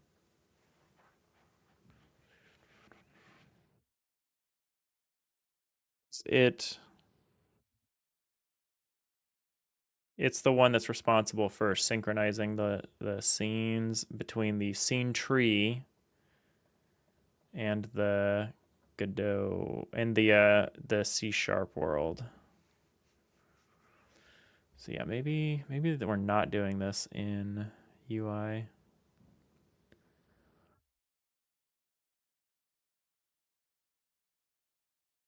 Excuse me. Apologies. I need some tea or something. I'm tired. But I'm already home, so I can't go home.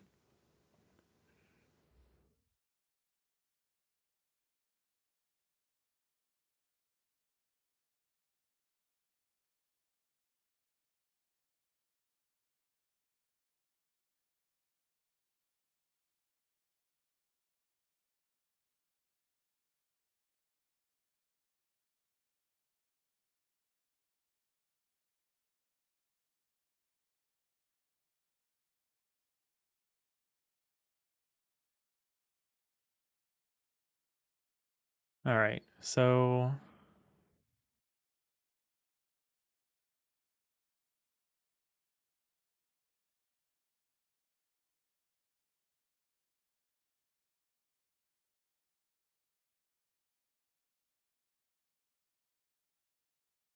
let's see. So here's where we get the mouse position and the mouse coords. This is what we're talking about. This is all easy. This is fine. We just need to pick the source, and I think we're settled on having the source for at least when you're in the editor state, it will be the editor tools or the grid overlay that we use here. This grid overlay we've got. We'll use these tile maps to know where the player is pointing at in the editor. Sweet.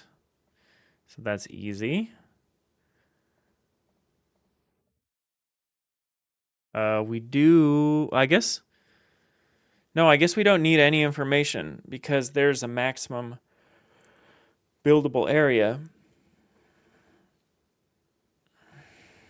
And it's like hard coded. I mean, I guess theoretically we could like, man, that's the other thing. If we make this game turn based, we're like not committed to like having these incredibly narrow buildable areas. Part of the reason I did that was because I didn't want to overwhelm the player. But like I wanted you to be able to see everything when you zoomed in, and we may well still stick to that. That's probably good form. But we could totally eventually reach the point where we have like a space station or something like that that's like bigger than one of these screens. Because right now you just wouldn't build anything bigger than this. It's kind of like the maximum buildable area here. And this is already a lot of space. This is like a 15 by 15 by 5 grid. That's a big space to calculate.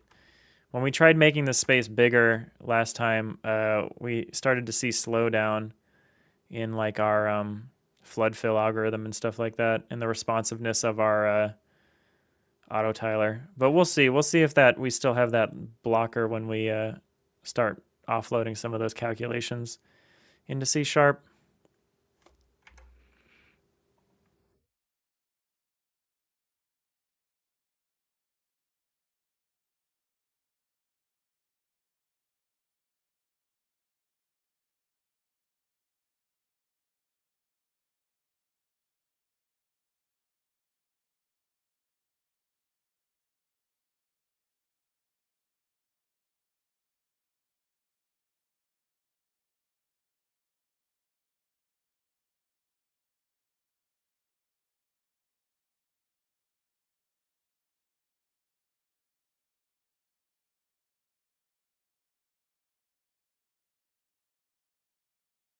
All right, all right. Let's just do this. I'm like trying to avoid doing this because it's going to be a little tedious. The grid lines have a bunch of functions already. They do the pan view or up or down thing. I want to make a grid lines scene. Okay, I do have a grid layer scene. Okay, that's just one layer. Do I have a grid lines scene? I do not. But I have a grid layer. And what do you look like? You're just this deal. And how big are you?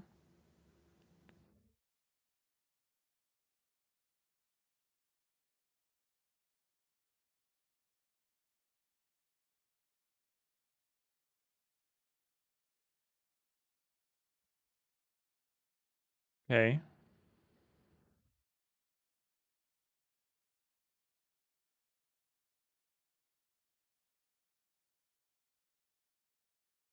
Right now we're committed to having a central tile for a ship, and I think I'm going to stick with that. I didn't create that, I didn't add that constraint to the AABB inherently because I feel like we will have areas that are not, that do not need to be centered. But the ship should be. So the UR, you go from 7 to -7. So you are a 15 by 15 area. Okay. That's what we want. So I'm going to make a new scene out of this. Or I could honestly just copy this thing and make this, branch this out into a scene and maybe get rid of the script for now. Although maybe not.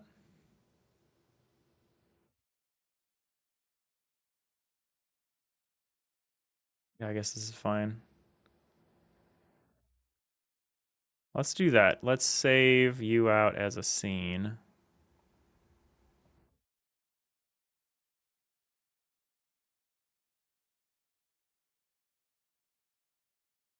Save branch as scene. We'll call it grid lines. We'll put it in here, in here. Save you.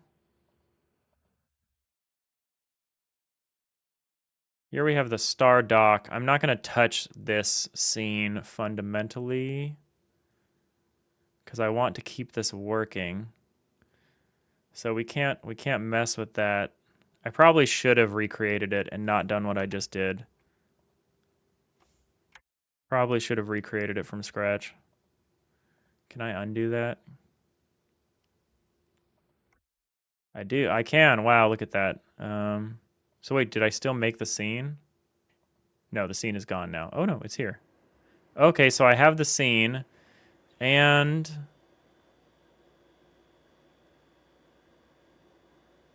it's not tied to this anymore. Oh, that's cool. So you can make a scene and then disconnect it. And so now I just have a copy of this scene. Let's test that theory. I don't know, disconnect the script and save it. See if that's affected this. It has not. Okay, I love that. Reconnect the script. This way, if I need to make changes, I can make changes. Do we call out anywhere? Or can I just put this in my game, on my game board here?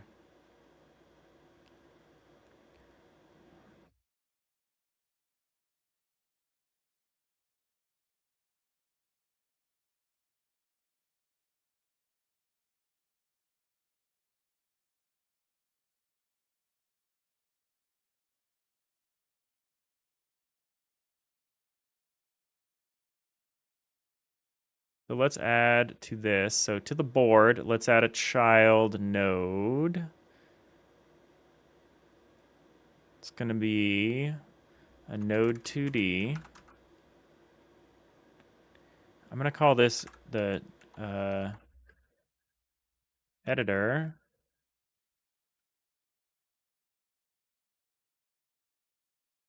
Kind of weird to have the editor nested in here like this, but that's what we're doing.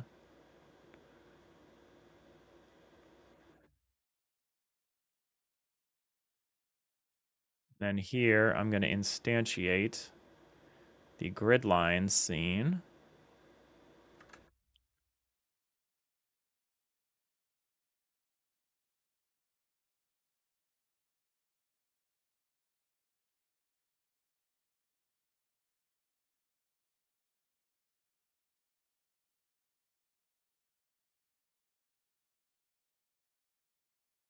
So we're going to actually switch gears. We're going to have the board specify where the mouse is clicking because we can do that. I don't know. The board will specify the mouse coordinates. Maybe the UI just continues to specify the mouse position. I think I'm okay with that. So let's add a script. Board.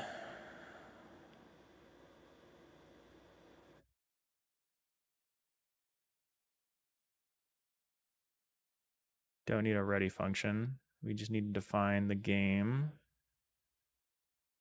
object, the main game scene, this guy.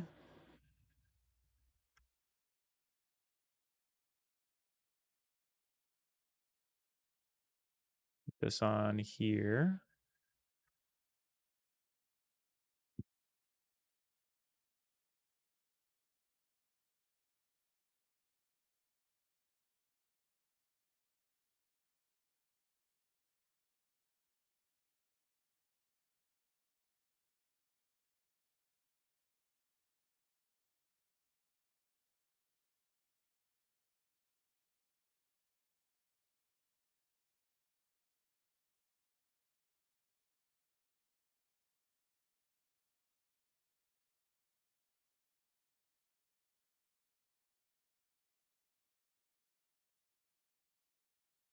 All right, so here we're going to recreate the functionality that we have here in the star dock.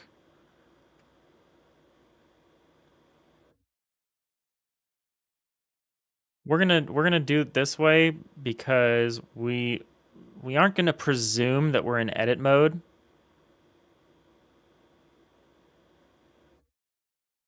So we want to do this a little higher up so that we can reroute this if we're not in edit mode. Like if instead of being in edit mode, we're somewhere else, in which case the editor would be subbed out anyway. We would get rid of this editor scene.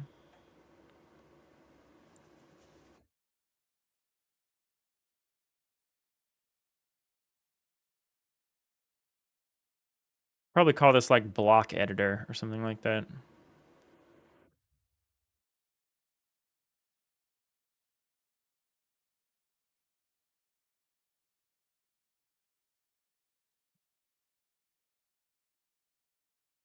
But until we have more than one kind of editor, I don't think we need to do that. Maybe I should just do it anyway.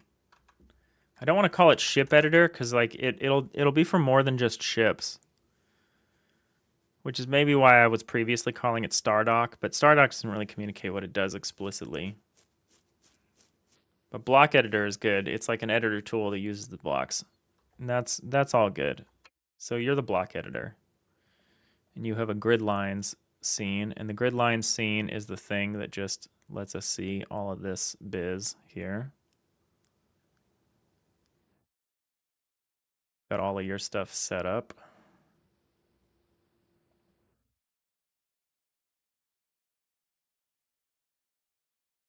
We count 0 from the bottom and then we go up, which is interesting. I think that's fine because that mirrors the z-index. So we want z-index to go up as we go up in layers. We got another add. Probably just go get some water here. Be right back. Thanks for hanging out, everybody. Appreciate it. No, it's a crazy time. Busy time for everyone. Be right back.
All right, we're back. Thanks for hanging out.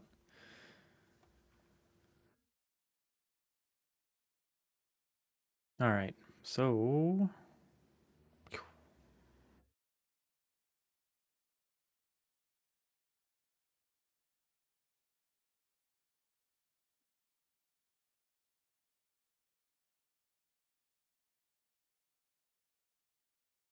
So does the grid lines have a concept of which one is the highest one? Okay, it does. Beautiful. It's got the concept of the highest visible grid. And what is this by default? Highest visible grid is grid layer count -1. That is correct. Highest visible grid. Oh, that's the highest visible grid number. So the highest visible grid is then just grid line layers. Highest visible grid number. Modulate grid line layers. Okay, we're not going to call pan viewer up or down, excuse me, for a while. But it's still there for when we need it. And we can't actually change this script right now because we depend on it elsewhere. But this is kind of what we would have anyway.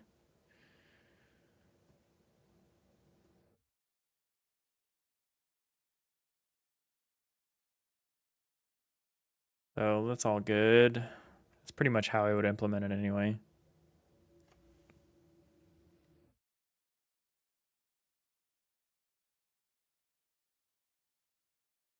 So what we're going to do on the board,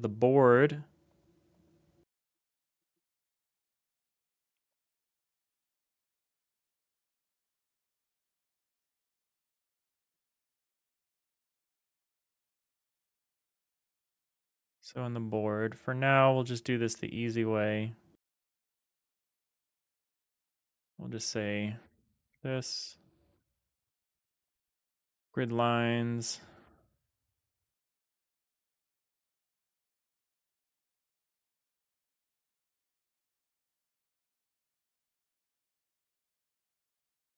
well,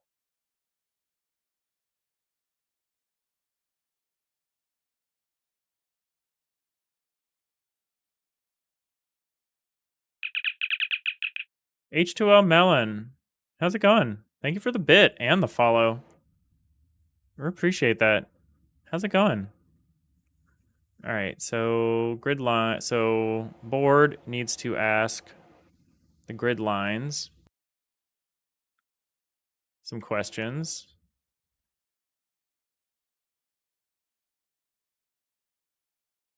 This is not great, but we're just going to keep it like this for now. Eventually, we'll probably delegate it or control the access a little better. We'll have like the board say like, are we in edit mode? Which edit mode are we in? Well, ask the editor. What are you doing? You're good. I'm good. I'm good. We're working on a FTL-like game, like FTL faster than light. We're working on a little spaceship game. And right now we're working on refactoring, on recreating some code that we've had here. We're reworking this process to use a new underlying kind of framework we've built, an entity component system we've made. So we're kind of offloading a bunch of prototype code that we wrote in GDScript into its more permanent form right now. But we're working on, I can show you what we're working on. We're kind of working on recreating, oh, that's the wrong scene. Kind of working on recreating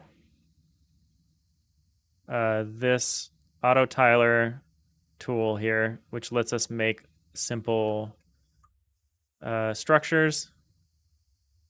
This is like the backbone of like what will be our ship editor tool.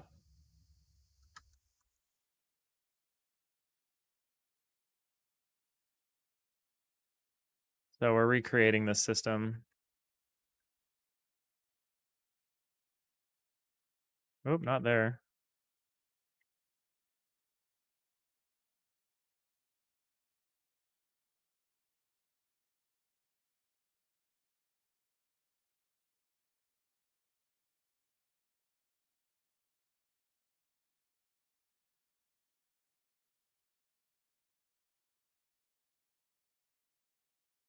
Yeah, we have this whole little auto tiler bit. I really want to set up a different transparency model for the doors. I want to make an outline that, so you swap the door for an outline of the door. So you can see straight through it, but you can still see whether the door is closed or not. Something like that. I think that would be good. an alternative for what we've got here.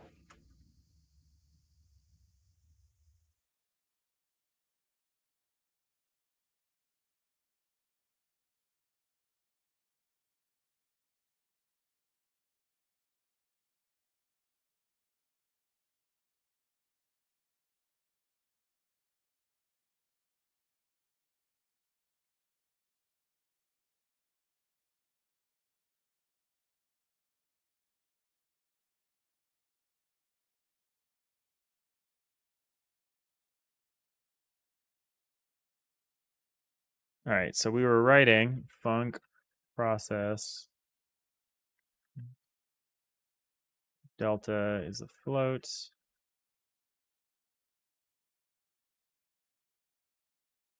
So we were going to write this, we were going to recreate the code here, this part, this coordinate generating part. We need to see how we need to adapt that here. So you're going to say, so instead of this, we're going to say grid lines dot highest, what is it called? Highest visible grid.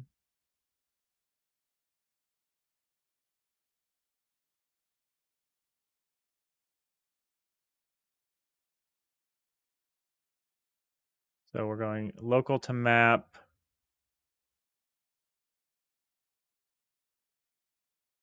Oh, I see. So let's say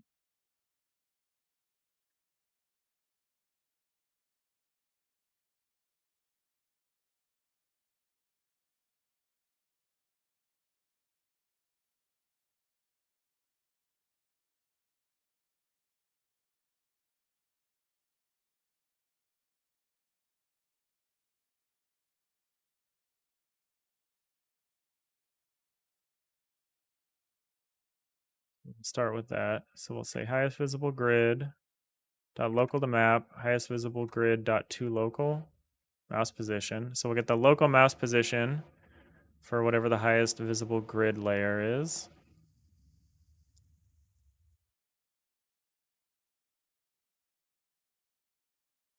That gives us our mouse coords, and then mapped coords. This is more complicated. Oh no, it's not. We say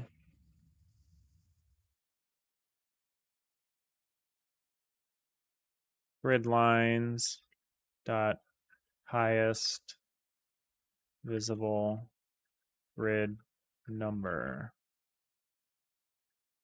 Got how little space you have in a GD script. I'm gonna need to start naming my naming my variables something shorter.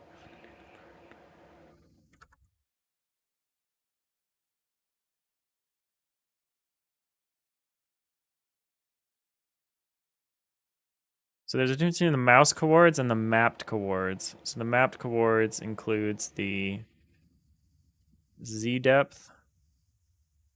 And then the last thing we do is this utility relative to absolute. And we need the viewing direction.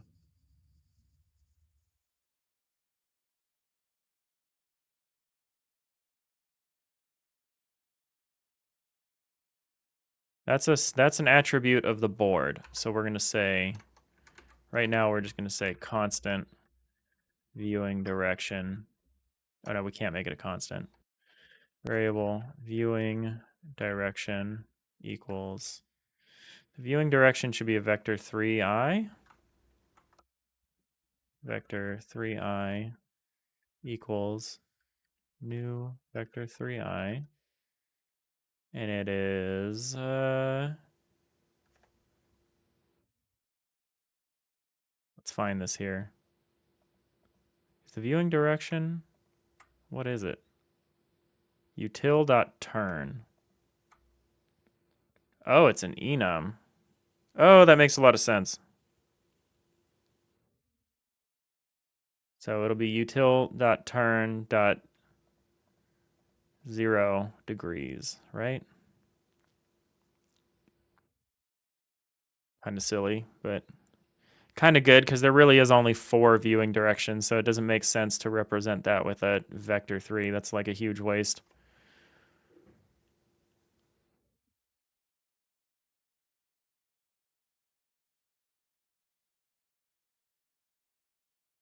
The viewing direction is a util.turn.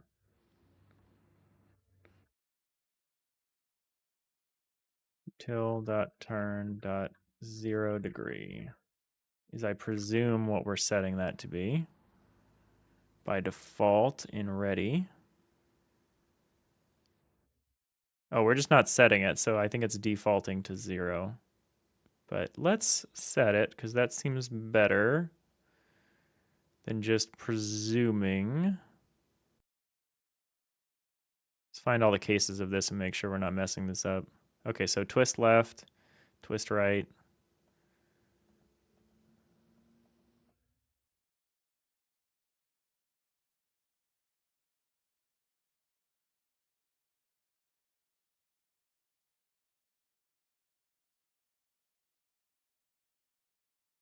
Yeah, maybe we don't need view commands. Maybe the view stuff is actually all going to be handled in the Godot side.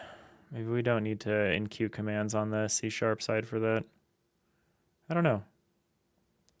We'll have to see. But this seems like it'll be okay for now. So we go back to the board. So we're going from relative to absolute. And the mapped chords is this. So we can actually just say game dot, should I say game dot input? Or should I have it be like a thing like this? You have set mouse position.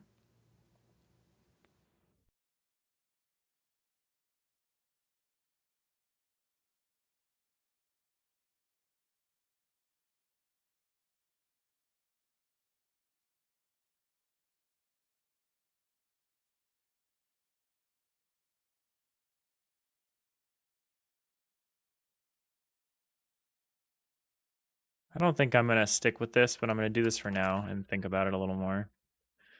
Set mouse chords. Vector 3i.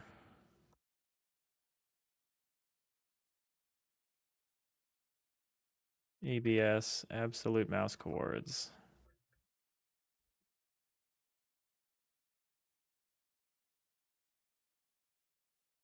All right, now let's go create mouse chords.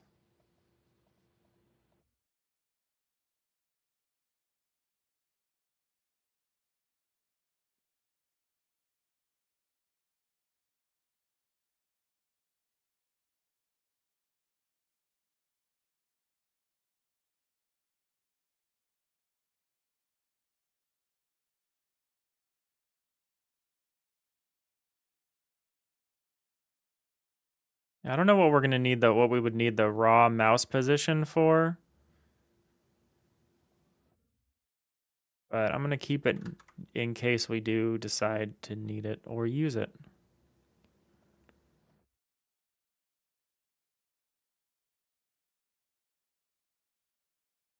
Play this. See if we get a crash. Okay, we did. Oh, oops. I need to say game dot set mouse chords this.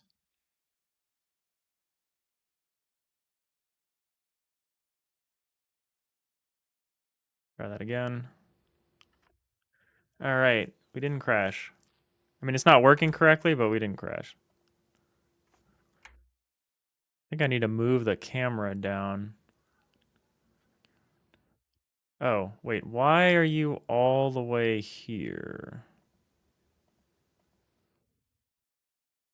Oh, because you're in the middle for some reason, and you have an offset.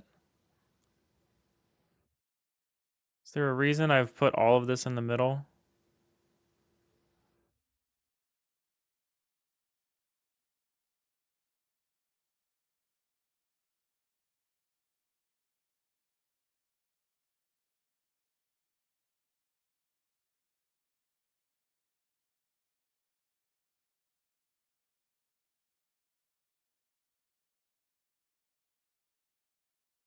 All right.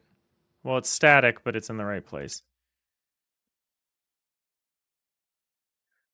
Okay, so the C# system at least now knows where we're clicking,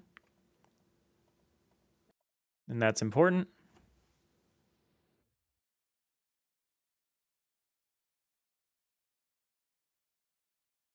Here, if I go to the script here and I do this, will it tell me what the parameter is? No. It's not good communication between GDScript and C#.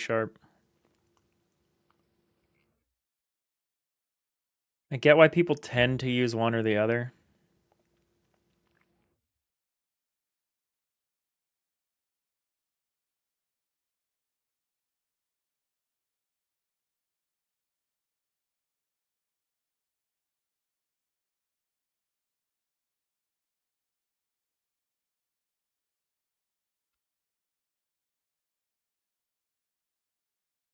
I love playing the game, turn the line number green.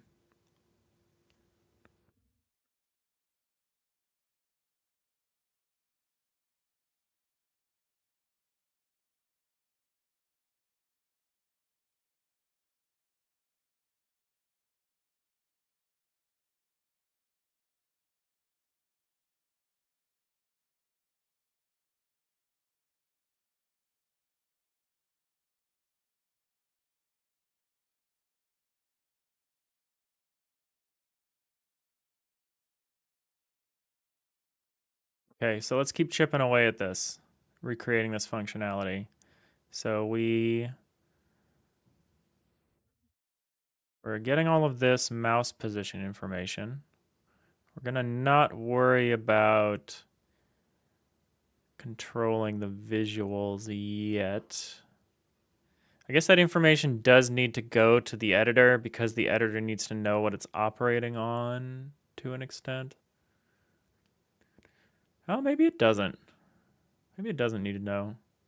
I mean, it will know, but maybe it doesn't need like all of this viewing information stuff. Presuming it's still getting an accurate coordinate map.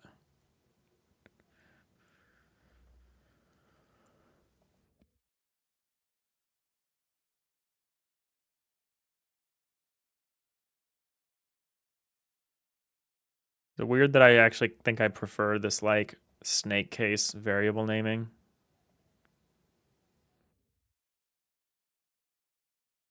It's kind of nice. Kind of flows better.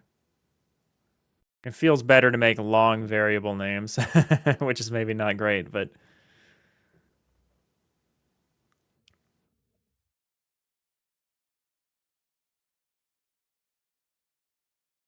all right, so we can start thinking about some of these editor actions because that's what we need to handle.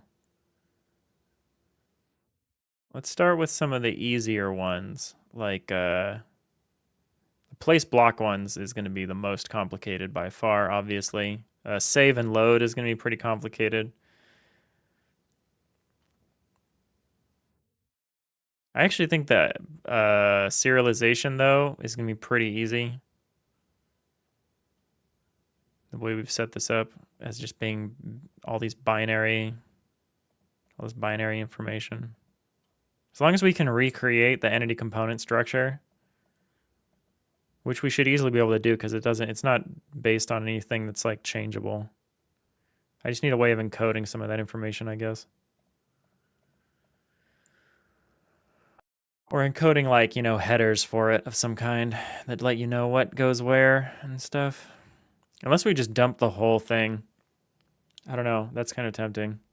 Just these enormous binary things. I guess the chunks we have to figure out. We need to unload and reload the chunks and reallocate the memory and stuff. So yeah, I guess it's not trivial, but it shouldn't be that bad. So what I want to start with is this one, where we swap the blocks. Here, it just changes the block type. It checks to see if the coordinates are enclosed, because if they are, it tries to preview the block at. So that's going to be probably our initial deal here. Previewing the block at, this is a visual function. Oh, no, it's not. Previewing blocks is not a visual function because you want the auto tiler to update based on where that block preview is. So that's also an edit function. That's okay. That's okay.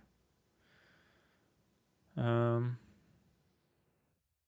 redo should be pretty easy. We have this whole snapshotting system that we're not going to use, which is a bit of a shame, but it's based on tile map data. And now for us, tile map data is entirely derivative. It's not definitive at all. So we want to store the prior coordinates.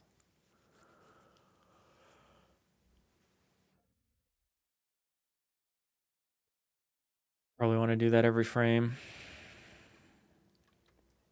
So let's go back here. So we've got mouse coordinates.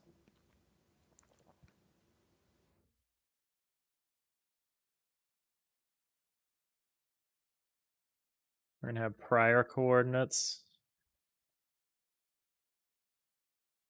This needs to be set each frame by somebody.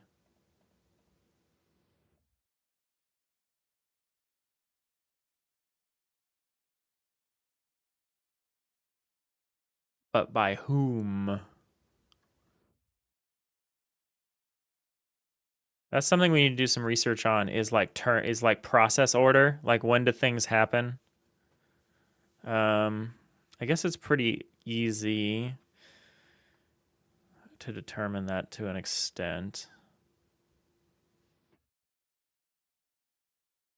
Like we just want to make sure like if because the board is going to set the mouse coordinates, and whenever that happens, actually I guess whenever we set the mouse coordinates, we set the prior coordinates to be them. That's easy. Let's actually make that a setter here, probably.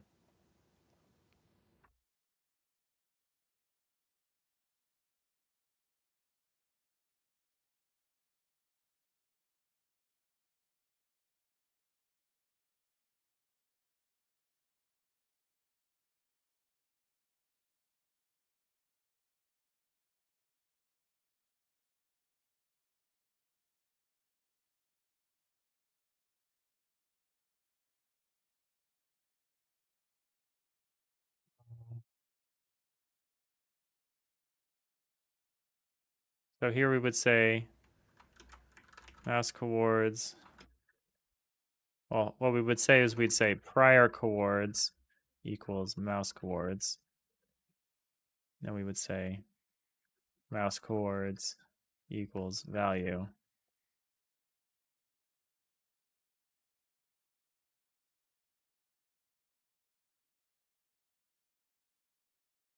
I don't think I can use the word value.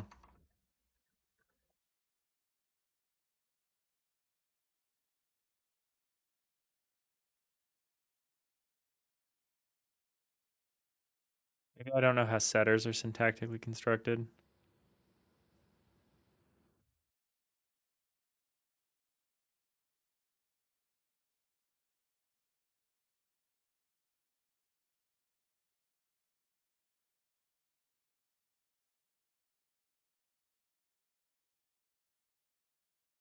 Oh, it's this. Or no, it's not that. This is fine. Oh, is the value is implicit? The value is implicit. So we just say this, right? Do not assign the property. Oh, obviously. We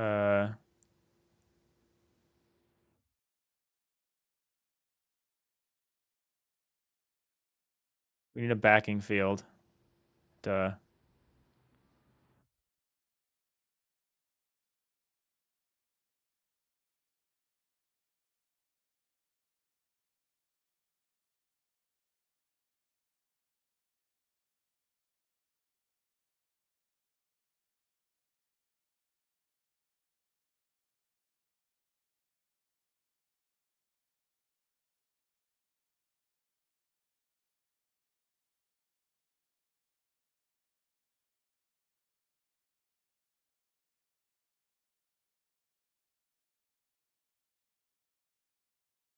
So it's this.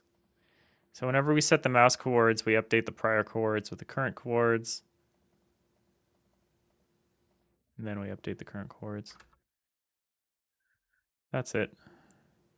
Easy.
What are these?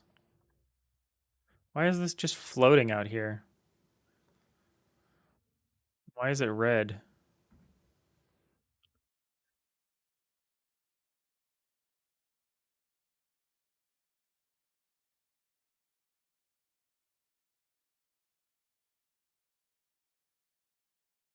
All right, well, let's find you a home. Board.gd. Oh, I guess no, this is actually correct, huh? Or no, you're part of the environment. Game board is part of the environment. It's like the root of the environment.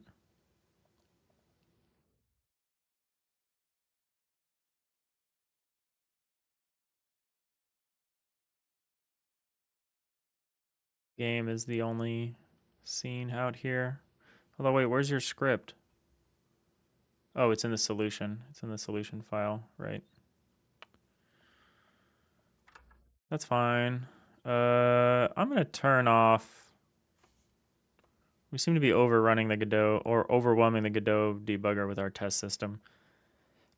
We're just gonna turn that off.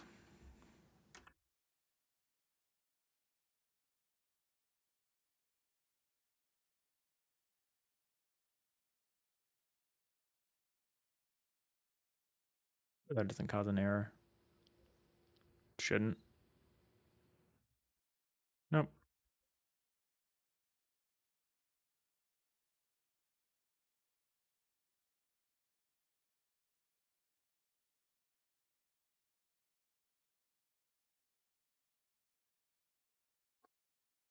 Leaking some textures over here. I don't understand what that's about.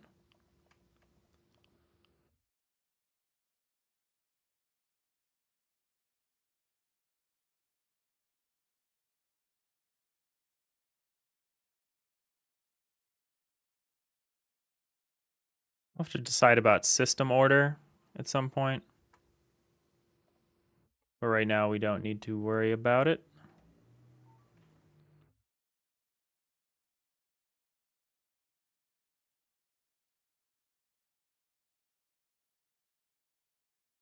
What am I gonna get for lunch? We're getting to that time. We have to pick something for lunch.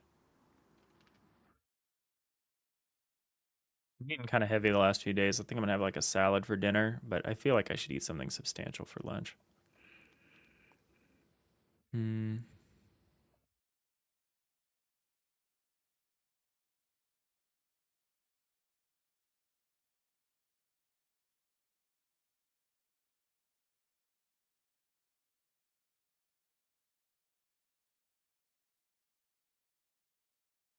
Something I can pick up real quickly.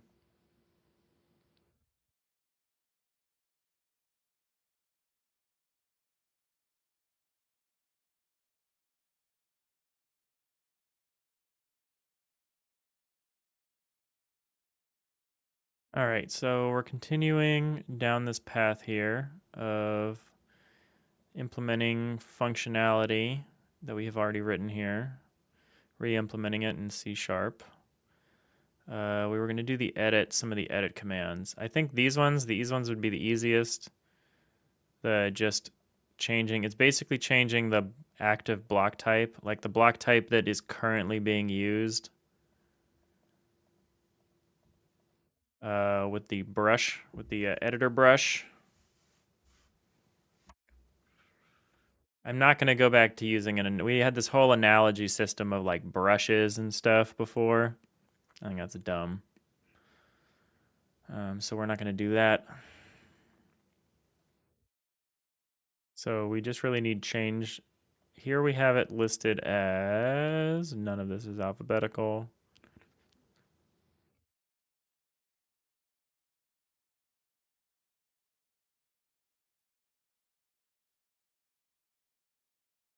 Active block type. That's what it's called. So we just had like a change. So we had like a, so there was like the active block type and we had a block type changed.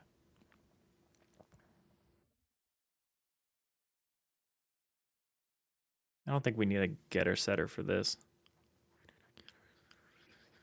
Active block type is a private thing. Only the edit system should need to know about that. So here we can say private variable active block tool. Maybe we say that. Maybe we say something else. I had some opinions about how to phrase these commands. So an edit command. So we had subtypes. We had a command. So the command types were view and edit. And then subtypes are, we can see what our subtypes are because we've encoded them here in the input handler. So here for edit, there's tool, save, load, undo, redo. So we're mostly interested in tool.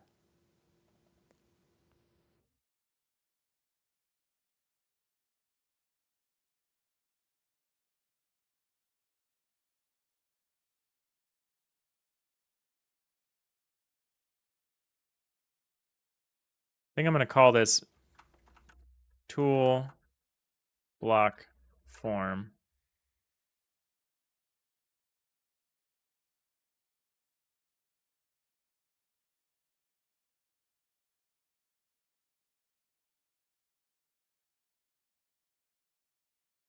Actually, we have even more. It can't just be the form because the form itself is not sufficient information. There's also direction. So actually what we need to do is we need to come up with a concept of like a block palette. And the palette will have blocks like it's not just block forms. It's like here's like a it has the concept of directionality too. And the reason it needs to have the concept of directionality is to support the new shapes we've made. Like all of these new shapes have directionality to them. So like this one is like up and like diagonal. So this one's like, I don't know. If the enemy's gate is down, this one's 111. So like this one here. This has a direction of 111. This has a direction of -1, 1. Oh wait, if the enemy's gate is down, then it's 1, 1, -1, and -1, 1, -1. So yeah, this is all, and like this is -1, -1, -1. Yeah, so these all have a concept of directionality, which you know, affects their shape.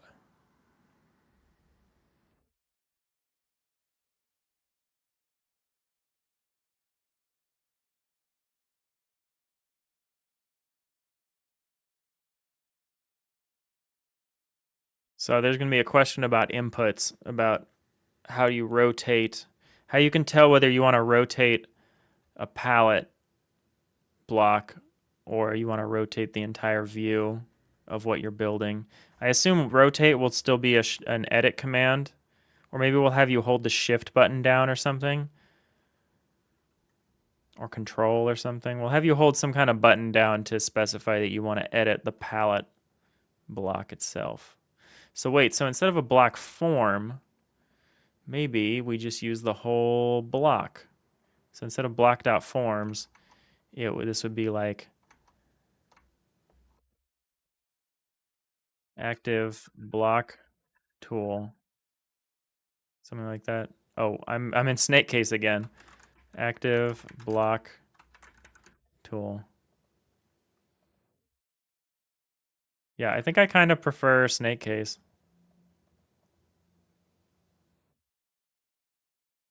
I know I could just tell C# that I prefer that and I could switch over, but it'd be a pain in the ass.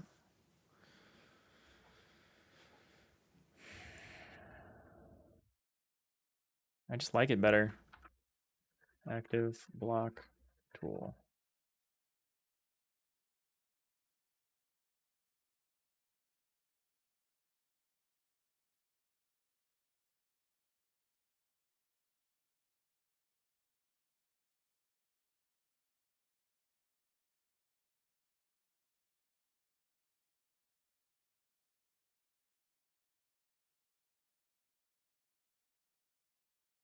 So I can have getters and setters on private fields, huh?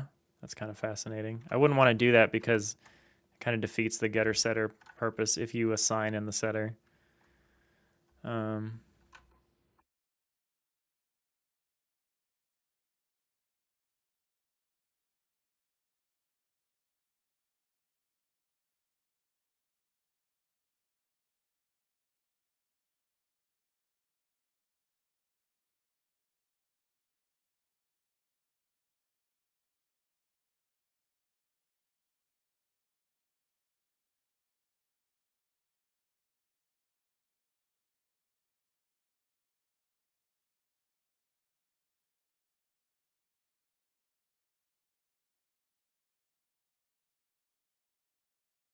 so we need to know if we're using the eraser. So we could say something like private bool. Um,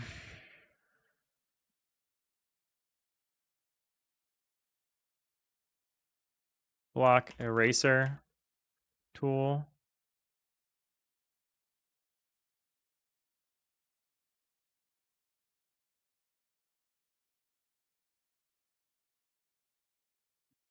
This is a mode, so it'd be block eraser mode. Because we still want to know, we don't want to just have eraser listed as one of the tools. We want to know whether we're in an erase mode, because depending on what tool you have selected, that actually affects the way the eraser works in kind of a weird way. Like if you're here,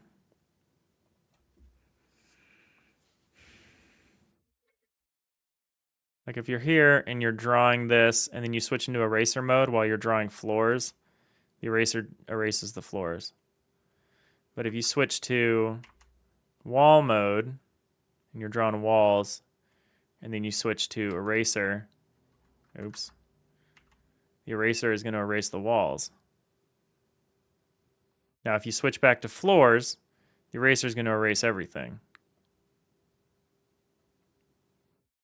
So yeah, so the tool matters even when you enter erase mode.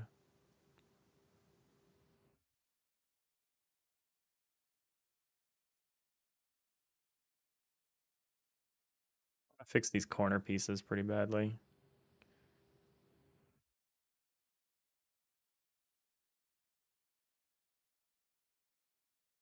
Outline is doing weird things when it hits a corner. I kind of just want to fix it. It's going to be kind of awkward to do, but I'll be happier.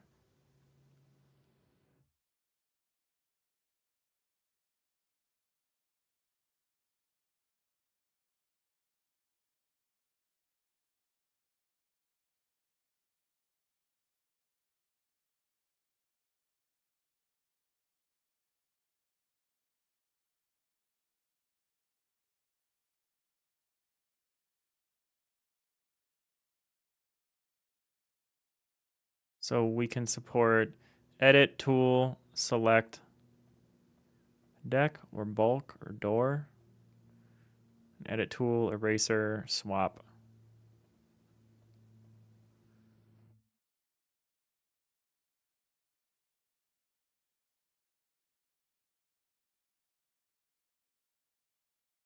Probably be toggle or something like that. But swap is fine. All right, so the edit system will have a sub. We'll recognize subtypes. It'll be kind of similar to the way we DQ. Oh no, we don't do that anymore. So command equals game.input.edit commands.dq. Similarly, the game will has enum.parse command types, arg0.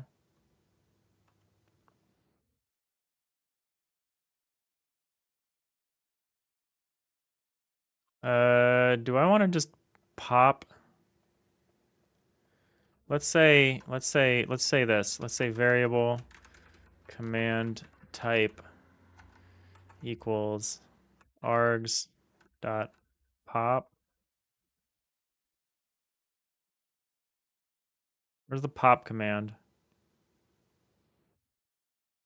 It's remove at, huh? I want to use link. Just give me the basic commands.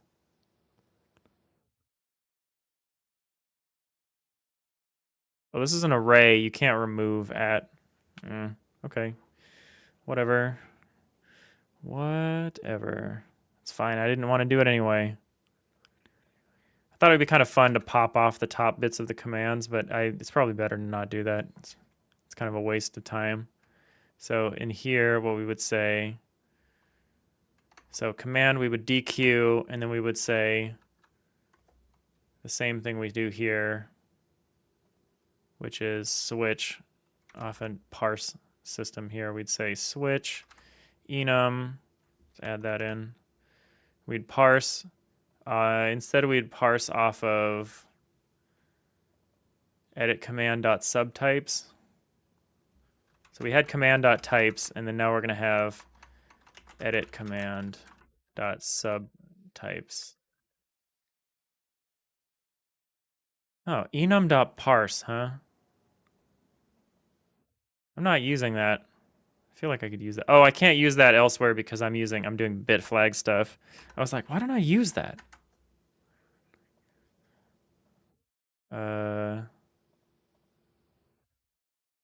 Wait, where am I? Oh, it's input. Oh no, it's just command. Edit command is a command.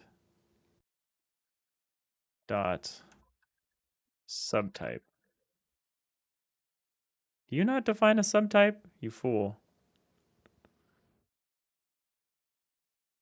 Oh no, it would be args1. Command 1. Oh wait, why the F do I do it like this? Command args.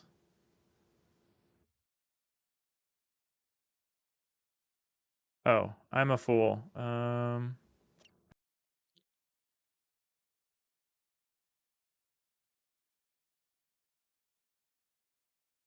Oh, your subtype is going to be arg0, or your type of sub is args0. I don't think I love the way I'm doing this, but I've never done a command system like this before, so we're going to just mess around with it, find something that we like. So this will be subtype,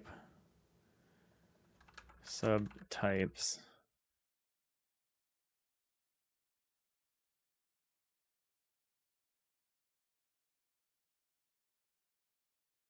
And you're going to be args1. And our subtypes are, so I don't know why I specify null. I don't need to, but whatever.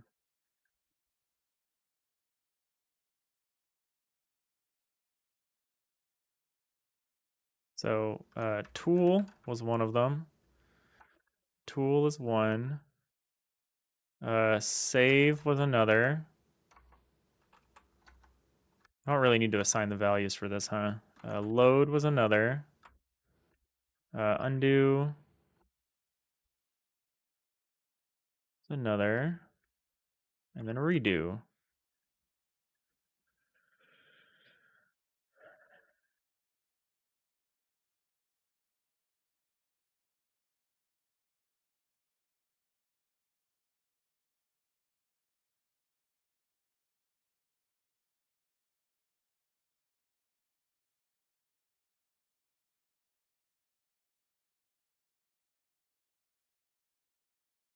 So this is a specific command.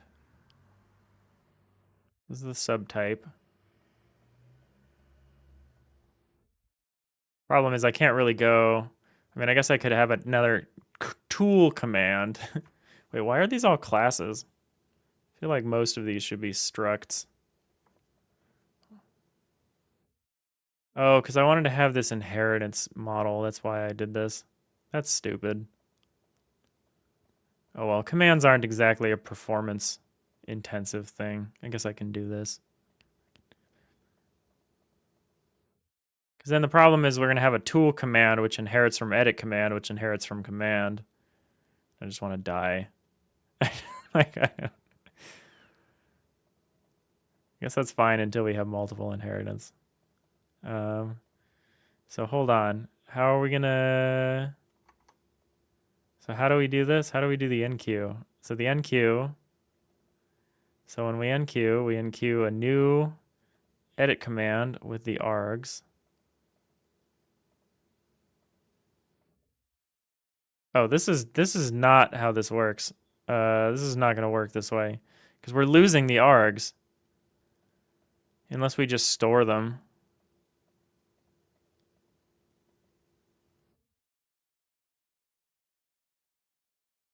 I don't love this. There's like a million different ways we could do this, and it's not this. It's not. I like just the passing the string of arguments and then processing them. But this command structure is no good. That's fine. We're gonna change this. Let's get rid of that. Yeah, this is trash. Okay. I'm gonna go get lunch on that bomb on that disappointment. I think it's time to end. Thank you all so much for watching. We'll be back tomorrow, same time, same place.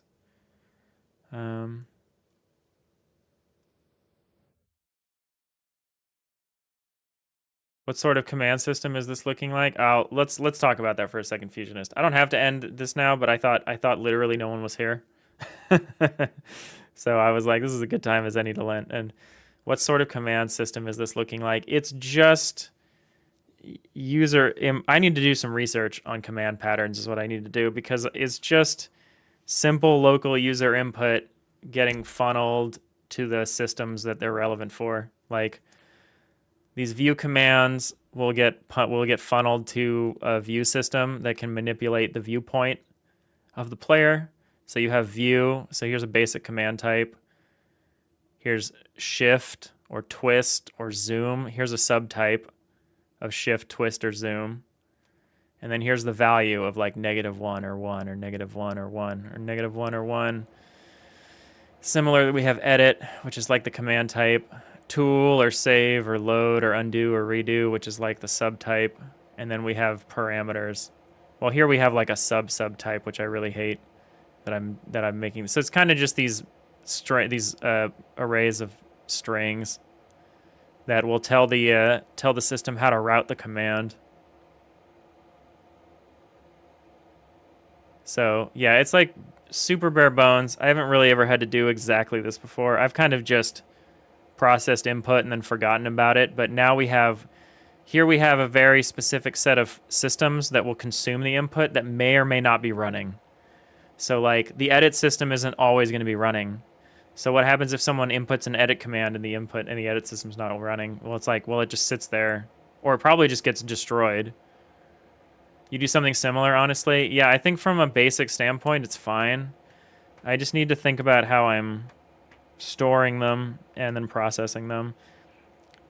The class thing was like the obvious first thing that came to mind, but I think we're gonna do, and like the polymorphism of the class thing was nice because it could accept, it could change shape as you went through it. But I think it's going to be better to just pass the raw args around. I don't know. We'll see. Yeah, definitely. You do a central funneling system that just compares, recycles, and sends commands where they need to go. Oh, yeah. If we ended up with a class-based command system, recycling would probably be the thing to do. You'll figure out what you want. Yeah, this is a part of the game that I've spent no thought about on, and we last touched it like 8 weeks ago or something like that. So, yeah, we'll figure it out. But yeah, I'm gonna go get lunch. I really appreciate everyone hanging out. Thanks, Fusionist, H2O, Leandro, Nojul, Adagon, Adagon the Lurker, and also Scott on the YouTube side. Thanks everyone for hanging out today. Really appreciate you spending your time here, doing whatever, co-working, just chilling. Yeah, we'll be back tomorrow. Hope you all have a great rest of your day, and I will see you next time.